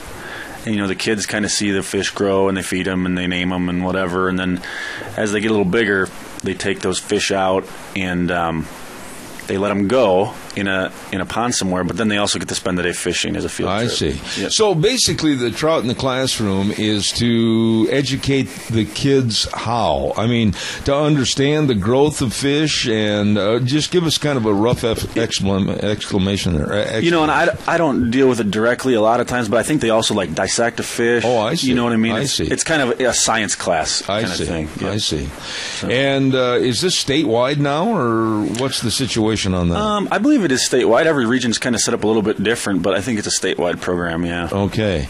But now, according to the sheet that Kelton gave me the last time he was here, free fishing days, how are they being accepted?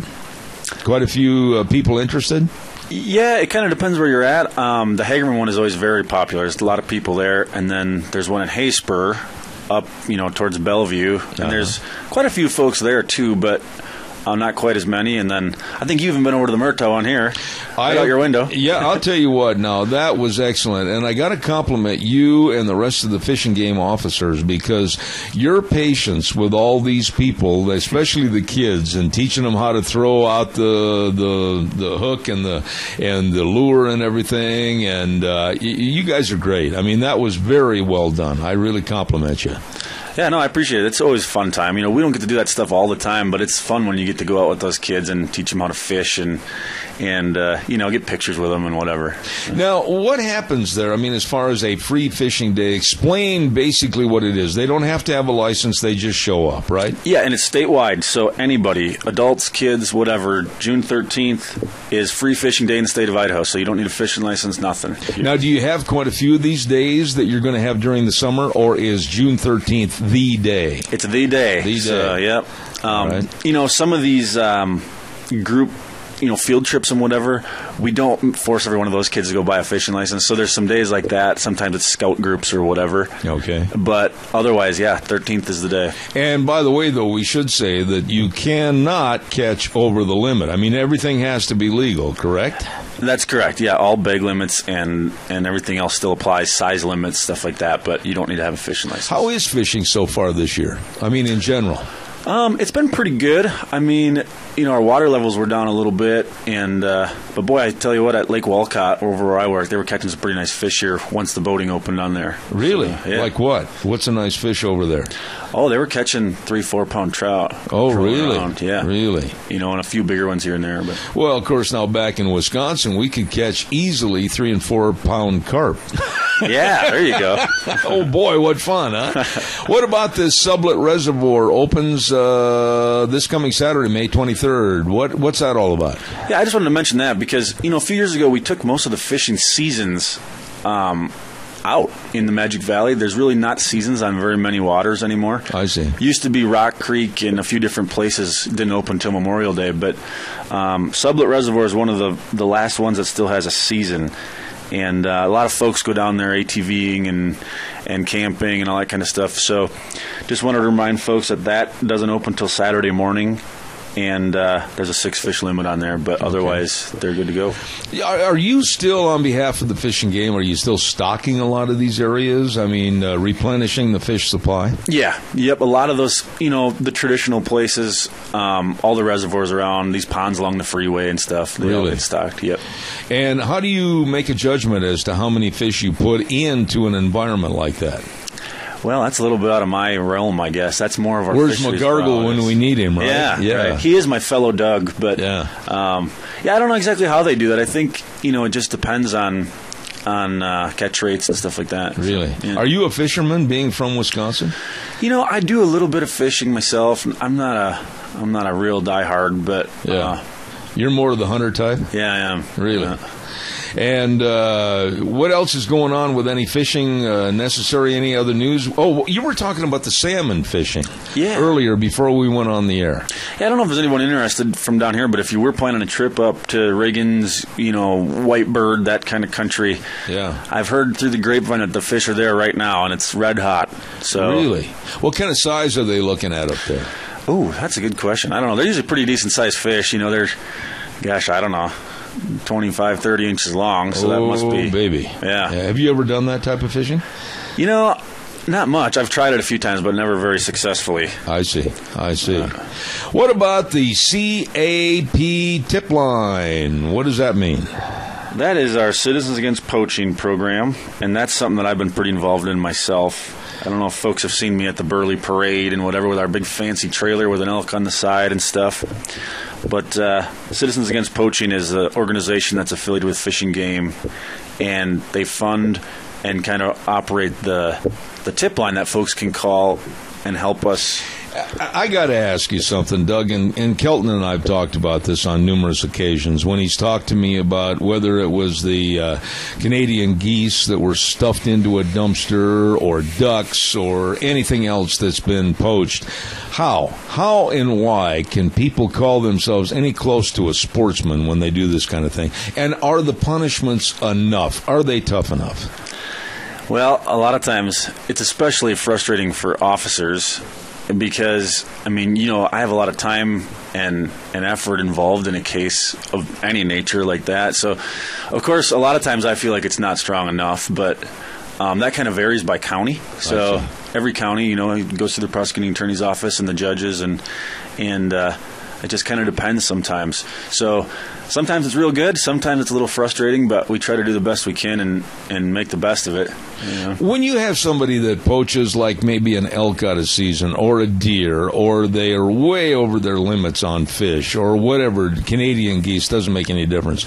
I mean, do you have a lot of trouble trying to prove their guilt, or is it basically a slam dunk?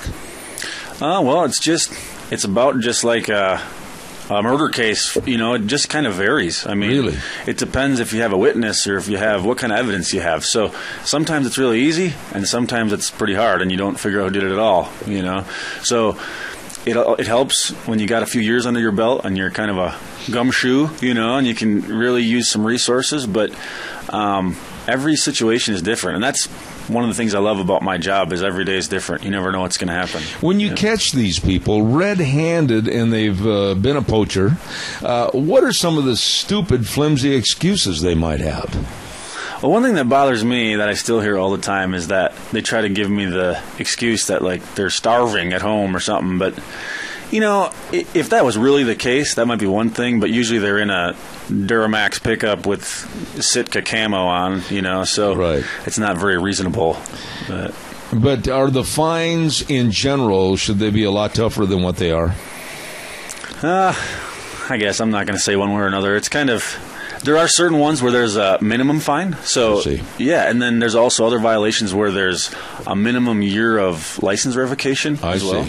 And that's kind of set by the legislature and stuff, and judges can go above if they want based on the situation or prior violations or whatever. So, but now these people that want to call the Citizens Against Poaching tip line, what is the number, and do they remain anonymous, or do they have to go and appear and sign a complaint against the people?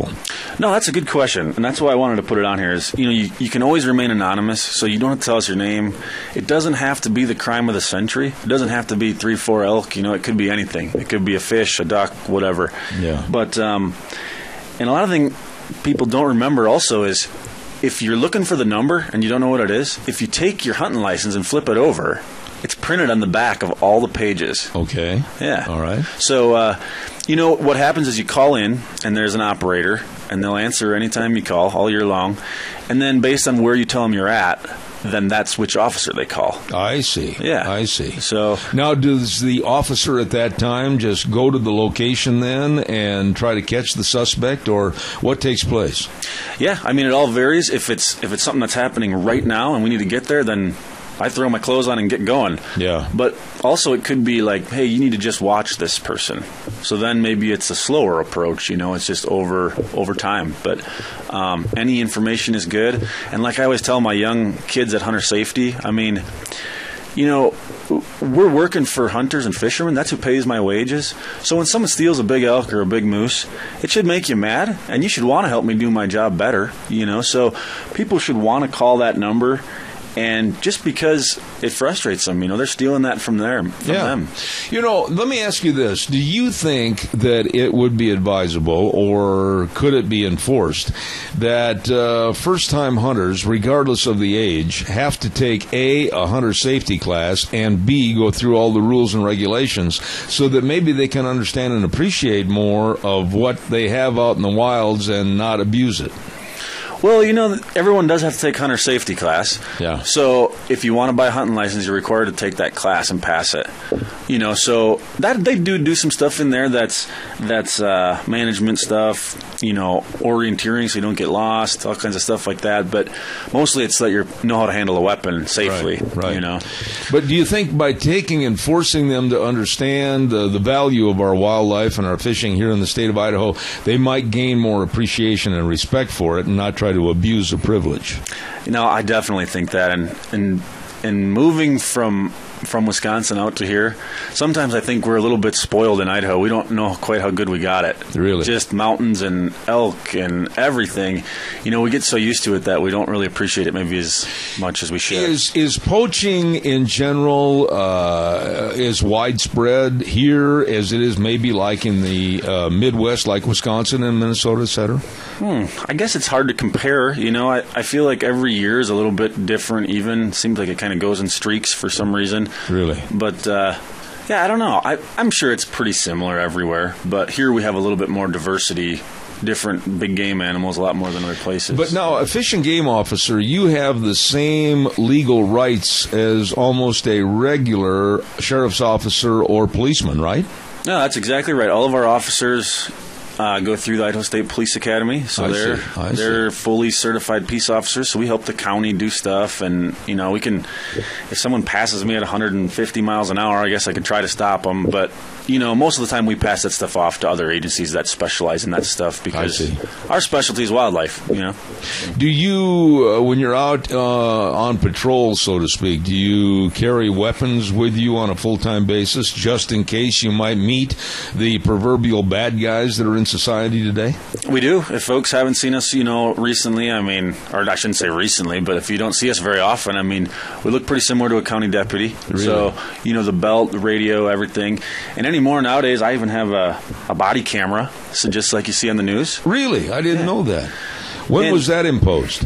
Well, actually, it's not a mandatory thing. It's just if you want to have one, and I decided to get one just because I feel like it's a good thing to do and keep with the modern times, But, so it would save the hassle and arbitration because you could prove what really happened. Yeah, that's just it. It's not going to do anything but help you. Absolutely. Yeah. What about the future? Are there going to be a lot more scientific values that are going to help aid your job and aid your work to maybe find the bad guys and bring them to justice?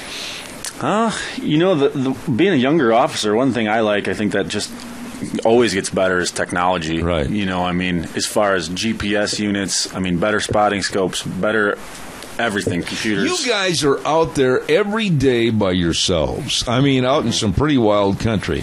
Does that ever bother you, an old kid from Wisconsin, or you feel at home out there? Oh, no, I like it. And that's one of the reasons why, anymore, if you watch the news, a lot of bad guys, where do they go when they're hiding from the law? They're going to the mountains. Yeah. And that's where we operate. So that's one of the reasons why we have to be very well trained, and we carry a weapon, like you mentioned, and, whether it's marijuana grows or people with warrants or whatever, you never know what you're going to find. Yeah, when you are out in the wilds, I would imagine you have to be basically suspicious of almost everybody because you got to watch your back. Well, to a point, that's one thing about our job that's fun and interesting is that really 99% of people that I talk to aren't doing anything wrong. That's right. But like you said, you are out in the middle of nowhere, so you got to be a little bit cautious. You can't just trust everybody at face value. Absolutely. We're going to have more with Doug Meyer coming up this next half hour with the Idaho Fish and Game, and your calls are welcome and appreciated. So we're in just a moment. We're going to send it back over to Wheels. Stand by. I want to remind everybody about Streamline Precision. 120 South, 100 West of Burley, right next to Dot Foods. You call Tim Vaughn today, and his number 431-7314 for estimates on what you need built on your property, whether it's on the farm grain bin storage or whether it's buildings on your farm. They're authorized dealer in Sukup, Chief Balin, and Nucor buildings. They can build anything, and they've got all the equipment to get the job done too, including handling all your dirt hauling needs with the big side dump trucks, and of course moving all your big heavy farm equipment from field A to field B. They can get the job done now. Give them a call. Streamline Precision, 431-7314, 120 South, 100 West of Burley. The professionals building for you. Streamline Precision. Right now, let's send it over to our main studios. I'll be back in 3 minutes. And now, back to Zeb at the Ranch on AM 1230 KVAR. To reach Zeb, call 436-2244 or toll free 1-866-927-4587. And now, here is Zeb. Oh, welcome back. Last half hour with Doug Meyer with the Idaho Fish and Game. Nice to have him on the program this morning, and we'll be right back with him in just a minute. Don't forget, on Thursdays, we have a program called Gardening for Idiots, named after me, because because I'm not much of a gardener, but I'm learning thanks to Vicky's Country Garden at 185 South, 600 West of Paul. Vicky has everything you need for your garden, your flower beds, or decorating outside with all the rock and everything else. Absolutely phenomenal. Vicky's Country Gardens in Paul, bringing you Gardening for Idiots at 10:30 on Thursdays. Doug Meyer, appreciate you being on the program this morning. And you were mentioning during the break that, unfortunately, and I mean this very unfortunately, there's been a lot of attack on police officers all across this country, but fish and game officers are not immune. Yeah, that's right. In fact, it doesn't happen real often, but just in the last month or so, there's been 2 different cases where wildlife officers out and about in the woods and in the streams had to exchange gunfire with folks. And oh my, I mean, crazy stuff. We were talking about another subject, too, that a lot of people think, oh, well, that's over there, it's in California, other places. But no, it could happen here, and it probably has happened here. And that's the protectivism of some of the bad guys over marijuana fields that they're trying to grow. Is that a problem that seems to be getting bigger and coming up here into this area? I think it is. We have a lot of areas where it's pretty remote. There's not a lot of people that are in there to see what they're doing and whatever. And we get some folks out of Utah, I think, that are coming up, really, border country. And of course, the limiting factor is water. So there'd have to be a place where they can get water. But our climate's pretty suitable. And in those areas where folks there's nobody else around, it's pretty easy to do. What do they look for as far as an area? I mean, I'm assuming that it would be very remote and off the beaten path, naturally, but what are they looking for? Well, I guess I don't know exactly, but it should be probably pretty flat. They not have a place where they can get water, like I mentioned, and then there also has to be sunlight, just like a plant. They can't be. And what would you suggest to people that if they're up in the South Hills or anywhere and they're touring around on an ATV or up there hiking or whatever, what should they do or not do if they stumble across something like this? Well, definitely, what I would do is back out of there right away. You don't know who's in there or what they're doing, or a lot of times folks can be armed, who knows. Yeah. But, mark down where you're at and let the sheriff's office know or whoever, is the proper authority there, probably the sheriff. And, in the past, everybody kind of partners together, Forest Service, sheriff's office, Fish and Game, and we'll deal with it from there. But definitely people shouldn't try to get too close there. And some things you should look for is just pretty common thing is like black water pipe. If you see a big roll of black water pipe in the middle of the hills somewhere, it's either a cattle trough or something else. Something else, yeah. All right. So be observant, and then perhaps if you have any questions, notify the authorities and kind of pinpoint somewhat of a location and go from there, right? Yeah, and it's no different than a wildlife violation like we kind of talked about before on our tip line. I mean, we want people to get a few details so we can find the place again, but definitely don't approach folks and don't put yourself in danger or anything like that. Absolutely. Hey, what about the Facebook page that the Fish and Game has got? Yeah, that's a pretty neat thing that we started here a while back. If folks haven't seen it, it's the Magic Valley Facebook page. If you're looking for it, just type in Magic Valley Fish and Game, and there's all kinds of different stuff on there, just events. A lot of times in the fall when we're a little more busy with cases and stuff, there'll be pictures and stuff that folks can share to give us a call, help us out catching the bad guys, and all kinds of cool stuff. So definitely look that up if you're a Facebooker. Now, you gave me a copy, and it's one of the best put-together magazines I've seen in a long time. It's called Idaho Game Warden Magazine. And I'll tell you what, I just thumbed through it just briefly, but some of the pictures and stories, they're all written by Fish and Game officers, right? They are, for the most part. There's on occasion they'll have a spouse write an article or a fisheries manager or something, but for the most part it's all officers from around the state. And we definitely have some pretty talented writers and educated folks around that have some pretty cool stories to tell. Now, these pictures that are in here regarding the mountain goats, oh my goodness, I have never seen a more pretty picture of background and scenery, and then also very depictive of the goats and how they live and how they get up and down those rocks. I mean, this is really amazing. How did they get a copy of this magazine?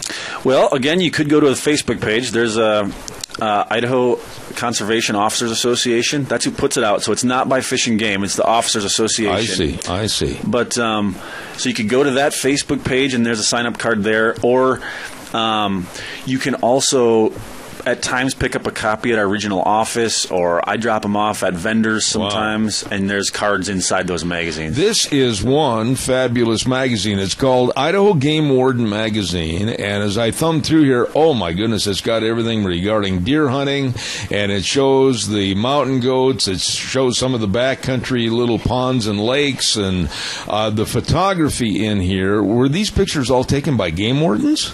Yeah, I think a little bit of everything. These are excellent photos in here. And be sure and try to get a copy of it, folks. I think you'll really enjoy it. Idaho Game Warden Magazine, and it's for the spring and summer of 2015. What about the South Hills, the tags for elk? What's going on up there? Well, I wanted to mention that here. Last season, for folks that are elk hunters, we wanted to get some numbers down just because of some agricultural problems, and our elk herd was growing pretty large, and we had a season that went about 6 months long in the South Hills zone for cows only. But, we did a pretty good job of knocking those elk back a little bit, and the season is still around, but it's going to change. It's going to only be the month of August. So it doesn't go to the end of the year. It's not during the archery hunt, and it's not during the deer hunt anymore. So I see. If that's still something that people are interested in doing, they can still do it. It's just a lot shorter. So okay, we have a caller with a question. Good morning, caller. You're on the air. Go ahead, please. No, it's not a question, Zeb. It's a comment. Our Hanson and Kimberly libraries, and I'm sure others do, always have the copies of the Game Warden magazine. It's terrific. Oh, it is unbelievable, the photography and the stories. It's the first time I've ever seen the magazine, and I'm absolutely taken aback. It's beautiful. Well, thank you, and I'll remind everybody they can see it at the local schools. That's great. Thank you. That's a good plug for your magazine, by the way. Yeah. And can people, the private citizenry, can they also subscribe to it, do you think? Yeah. There's a subscription card in there, and it costs you $10 a year. It comes out twice a year, so it's $5 an issue. Man, it is beautiful. Oh, back to the elk. Now, give us that shortened season again, and it's not going to affect, what did you say? The season is August 1st to the 29th, so the archery hunt opens the 30th. So that was one complaint we had last year, is that some people are trying to archery hunt the elk, and then they got people shooting at them with guns at the same time. Really? So it's no longer going to be like that. It'll be that first month of August, and then the other seasons will just go on as normal. Let me ask you this, Doug. I thought last year the deer hunting season was too long, talking about the deer. Have there been thoughts and questions about that? I mean, it started way early in the fall and goes all the way through till what, December, January? Isn't that too long, basically, to be up there in the hills hunting all the time for the same species? Yeah, and I think, it was more so the elk than the deer. That season was like that. And I see. And you're right. I mean, they definitely get pushed around, and there's traffic, and there's people just constantly after them, and especially when we get into those December months. I mean, not so much elk, but deer have a hard time when we get snow and it's cold, and they need that time to rest. So has there been any movement to kind of consolidate or condense the season a little bit? Well, I think that's part of the reason for the change this year in the elk hunt. And then most places the deer hunt closes, by November or mid-November. There's that late archery hunt. But. Is our season here in Idaho comparable to what they have like back in Wisconsin, Minnesota, in that area, as far as time is concerned? Pretty close. Some of our seasons are a little bit different based on if it's controlled or open or different units, but their season back there tends to be just a touch later than ours. Thanksgiving. That's right. Yeah. Whereas ours are more October. Okay. What about these new officers in Hagerman and Burley? Brand new sheriff in town, huh? Yeah, we've just like anywhere else, we've had a few folks retire, and we got some brand new faces around in there. Seem like some pretty good guys. We have a new guy in Burley, right over by me. His name's Aaron Andriska, and the other one is down there, Hagerman, kind of Wendell country, and his name is Dustin Mason. So, how do you figure on behalf of the Fish and Game? How do they figure how many agents are needed per area? I mean, is there like a certain number or whatever? Yeah, I'm not exactly sure how that's established, but there's certain duty stations, and there's only so many of them. So at times we're completely filled up, but then, of course, if somebody retires or whatever, then that spot becomes vacant, and they'll usually fill that. But as far as like creating new ones or something like that, I'm not exactly sure how that process works. Is there basically a kind of a long list waiting to try to apply for a job, or is it a job that you're looking for good people? Well, it's very competitive, but yeah, they're always looking for good people. I guess I haven't been a part of the hiring process myself, but you know, a lot of times we hire folks once a year. So really? It's usually interviews are in the wintertime once the fall's over, and they're in Boise, and there's usually, you know, 300-400 applicants, and I think this last year we hired 5 guys. Is there the interest in the outdoors that there used to be? I know Kelton and I have talked about this quite a bit, that the young people don't seem to be getting as involved in hunting and fishing as they used to. Yeah, I think that's definitely true. I mean, there's still, you know, obviously people out there that are, but yeah, that's the big reason why we got to do all these fishing days, and we do mentored deer hunts and duck hunts and whatever, because a lot of folks just maybe they don't have anybody to take them, or they don't know what to do or whatever, and they need that little bit of a jump start to get involved. But, you know, just like, it's just too much Xbox, I think, or something. I don't know. You know, you're, what, about 37, 38, right in that area? I'm 30. You're 30? Yeah. Oh, my gosh, I was putting a lot of age on you. Why did you want to become a fish and game officer? Well, I've wanted to do it ever since I was a little kid. I grew up in the hunting and fishing kind of lifestyle, you know, and when I was a kid, actually, my Little League baseball coach was a game warden in Wisconsin. Really? Yeah. Just like what you're doing right now. Exactly like I'm doing right now. Right. Yep. So it's just always something I wanted to do, and when I got the offer from Idaho, I definitely couldn't say no. You know, now that's another thing. Did you go to school for this, take courses for it and everything, and study for it, and then put applications out online to various states? I mean, how did you ever get hooked up in Idaho? Did they pick you, or did you pick the state? Well, it's a little bit of a combination of each. I was pretty lucky just in the fact that, me personally, Idaho's the first place I applied. So they liked me enough that they wanted to hire me. But, you know, some folks would apply more than one state or wherever they want to go. But, yeah, I went to school for it, you know, specifically. And even within Idaho, folks have a pretty good opportunity. University of Idaho up in Moscow is one of the best schools in the country for range management, wildlife, you know, fisheries, whatever. So you get in-state tuition and not real far from home. So. Did you have any idea that you would suffer the adversity of having to work with Kelton Hatch? That is one thing I never counted on, you know. And then I even had his son on my baseball team, so I had him like double whammy. Oh, man, you have been absolutely persecuted. I mean, how in the world could you possibly have a fellow Fish and Game employee's son on your team and not feel like you had the wrath of God on your shoulders? Well, we made it work. It was really fun, and I think Kelton might even have a younger son coming up, so maybe we'll do it again. Yeah. Well, good. Stand by. I got to get the weather forecast in here. And the weather this hour is brought to you by Scarro's Meats, and they're located at 331 North Road, Jerome. Telephone number to call, 324-7657. Don Scarrow and the rest of the crew with that $300 tax return meat package. Man, this is a neat deal. Beef, pork, chicken, cheese, all of it delicious. Please check it out today. Call them at 324-7657. Remember, at Scarro's Meats, they do sell taste, one bite at a time. Here now, Michael Rogers weather.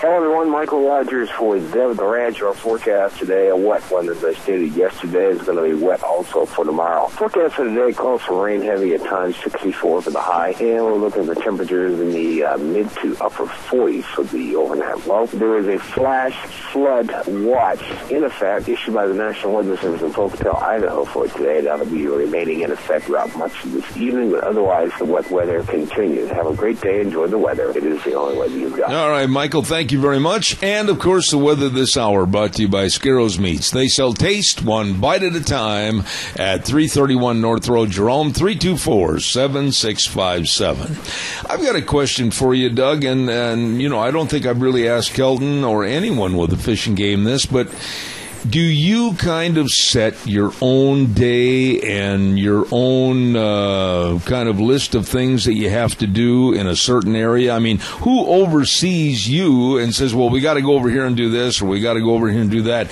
Is a fish and game officer basically for his region, if you will? Are you your own boss?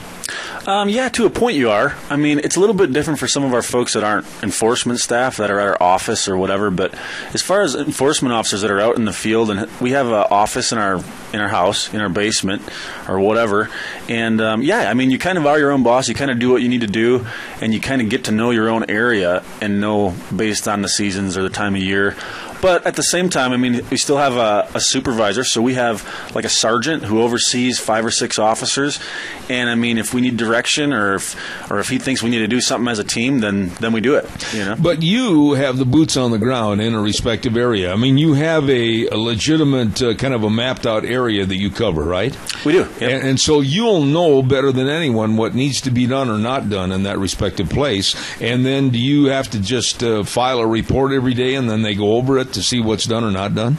Yeah, so we just kind of I'd kind of liken it to just a journal, you know, I see. What hours you worked, what you did, where you were, and, you know, just so that your boss can make sure you're doing something. You're not just sitting home on your couch or something. But we don't usually have that problem. All of our guys are very motivated, and like you said, I mean, they're experts in their area. So, you know, there's a lot of flexibility and stuff, but it can also be long in the fall, of course. Absolutely. Anything else on this list? I know you've got number 8. Anything else? Is there something else you want to hit us with real quick? You got about 4.5, 5 minutes left here. Well, I don't have anything, you know, real special that I can think of. I just would remind folks of this holiday weekend coming up. I mean, make sure you get out, take your kids fishing or on a four-wheeler or whatever it might be, but, you know, be careful. There's a lot of other people out there. Wear your helmets, buy a fishing license, all that stuff, and, you know, make sure we're doing stuff the right way. But I'd encourage you, I think it's going to be nice weather, so it's going to be a good weekend. I hope so. One thing I'll bring up, and I've talked about it with Kelton many, many times, as a fish and game officer, you want to see the pristine outdoors. You want to see everything the way it was meant to stay. And garbage. That is my number one complaint, and I bet you it bothers you too, doesn't it? It does. There's nothing more frustrating than being on the top of the mountain and finding an empty Mountain Dew bottle or something. Yeah. You know, it's just...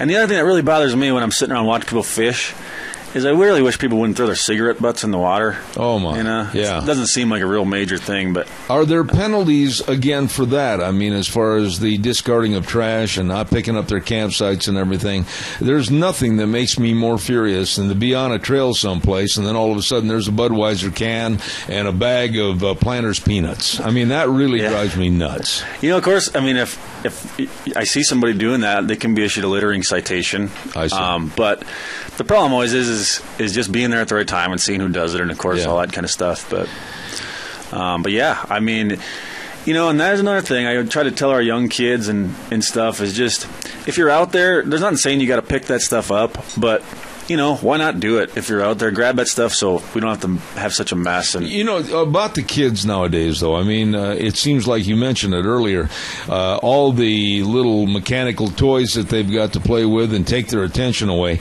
How are we going to get kids back up off their big fat rear ends and go do something out in the wild, whether it's even playing baseball? I mean, a lot of kids just don't want to get outside at all. Yeah, that's true. I think it just takes... you know, the right groups of people to try to get there to be activities where they're just forced to get out and do that stuff. One thing our Officers Association does is we have a camp. Like, you can send your kids to a camp in the summertime. Now, what kind of a camp is that? Well, we do all kinds of different stuff, and it includes hunter safety, so you get certified for that. And unfortunately, it's all filled up for this year already. Really? Where's that held? It's in McCall, actually. Oh, a beautiful place up there. And... yeah, it's beautiful, and it's a lot of fun, and we get some officers to be the counselors, and they do everything from hunting and fishing to hunter ed, like I said, and all kinds of different stuff like that. But, you know, anything like that other groups can do or whatever, just to get kids out and about and want to just go out and, I don't know, throw rocks or something. I don't do anything, you know. You know, and what about the older folks like us? I mean, let's face it, there's a lot of people like us that don't get out of the house. And are there any classes or anything that are put on by the Fish and Game for adults? That's a good question. I mean, you take your lawyer, your doctor, your secretarial, etc., all week long inside. Maybe they would like an appreciation of the outside. Why don't you organize kind of a business or professional type seminar? That's not a bad idea. I know one thing that we have a couple female officers in the state. One thing that they've done is something similar, is just a class like that for ladies that maybe don't have anyone to take them. Or there you go. So, but yeah, maybe we should start doing that. We could get a bunch of different folks, and it doesn't matter how old you are. You still got to get out there and learn it. So. But do they teach these kids how to camp, how to cook, how to fish, how to clean the fish, everything else, or is that something that's not covered?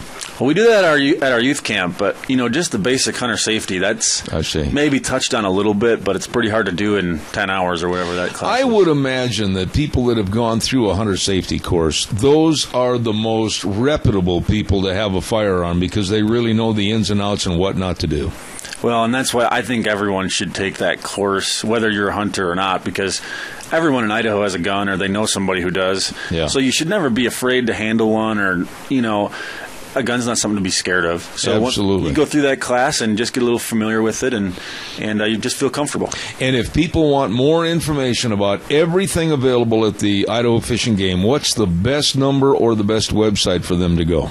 Gosh, I'd tell them to just go to the Fish and Game website, of course, and you can search by whichever region you want. You can look anything up on there. Rules, regulation, maps, hunter education courses, anything like that. It's all on there. Okay. So. I'll be back right after this, and we'll wrap things up. I want to remind everybody about your Magic Valley Les Schwab Tire Centers. All 7 locations. And right now, don't forget they're getting ready for summer travel time with their free pre-trip safety checks. That's right. You stop in, and they'll make sure that your vehicle is all safe to go, whether it's over to Aunt Martha and Uncle Fred's in Colorado or wherever, and check out all the tires, too. They've got the Ultra Z900 right now, the best passenger car tire, on sale. Long tread life and smooth, quiet ride. Check it out at your Magic Valley Les Schwab Tire Centers. Don't forget, too, the best in brake service. I mean the best in brake service. Front end alignment, shocks and struts, batteries, all of this, and the best in service. All the time, every time,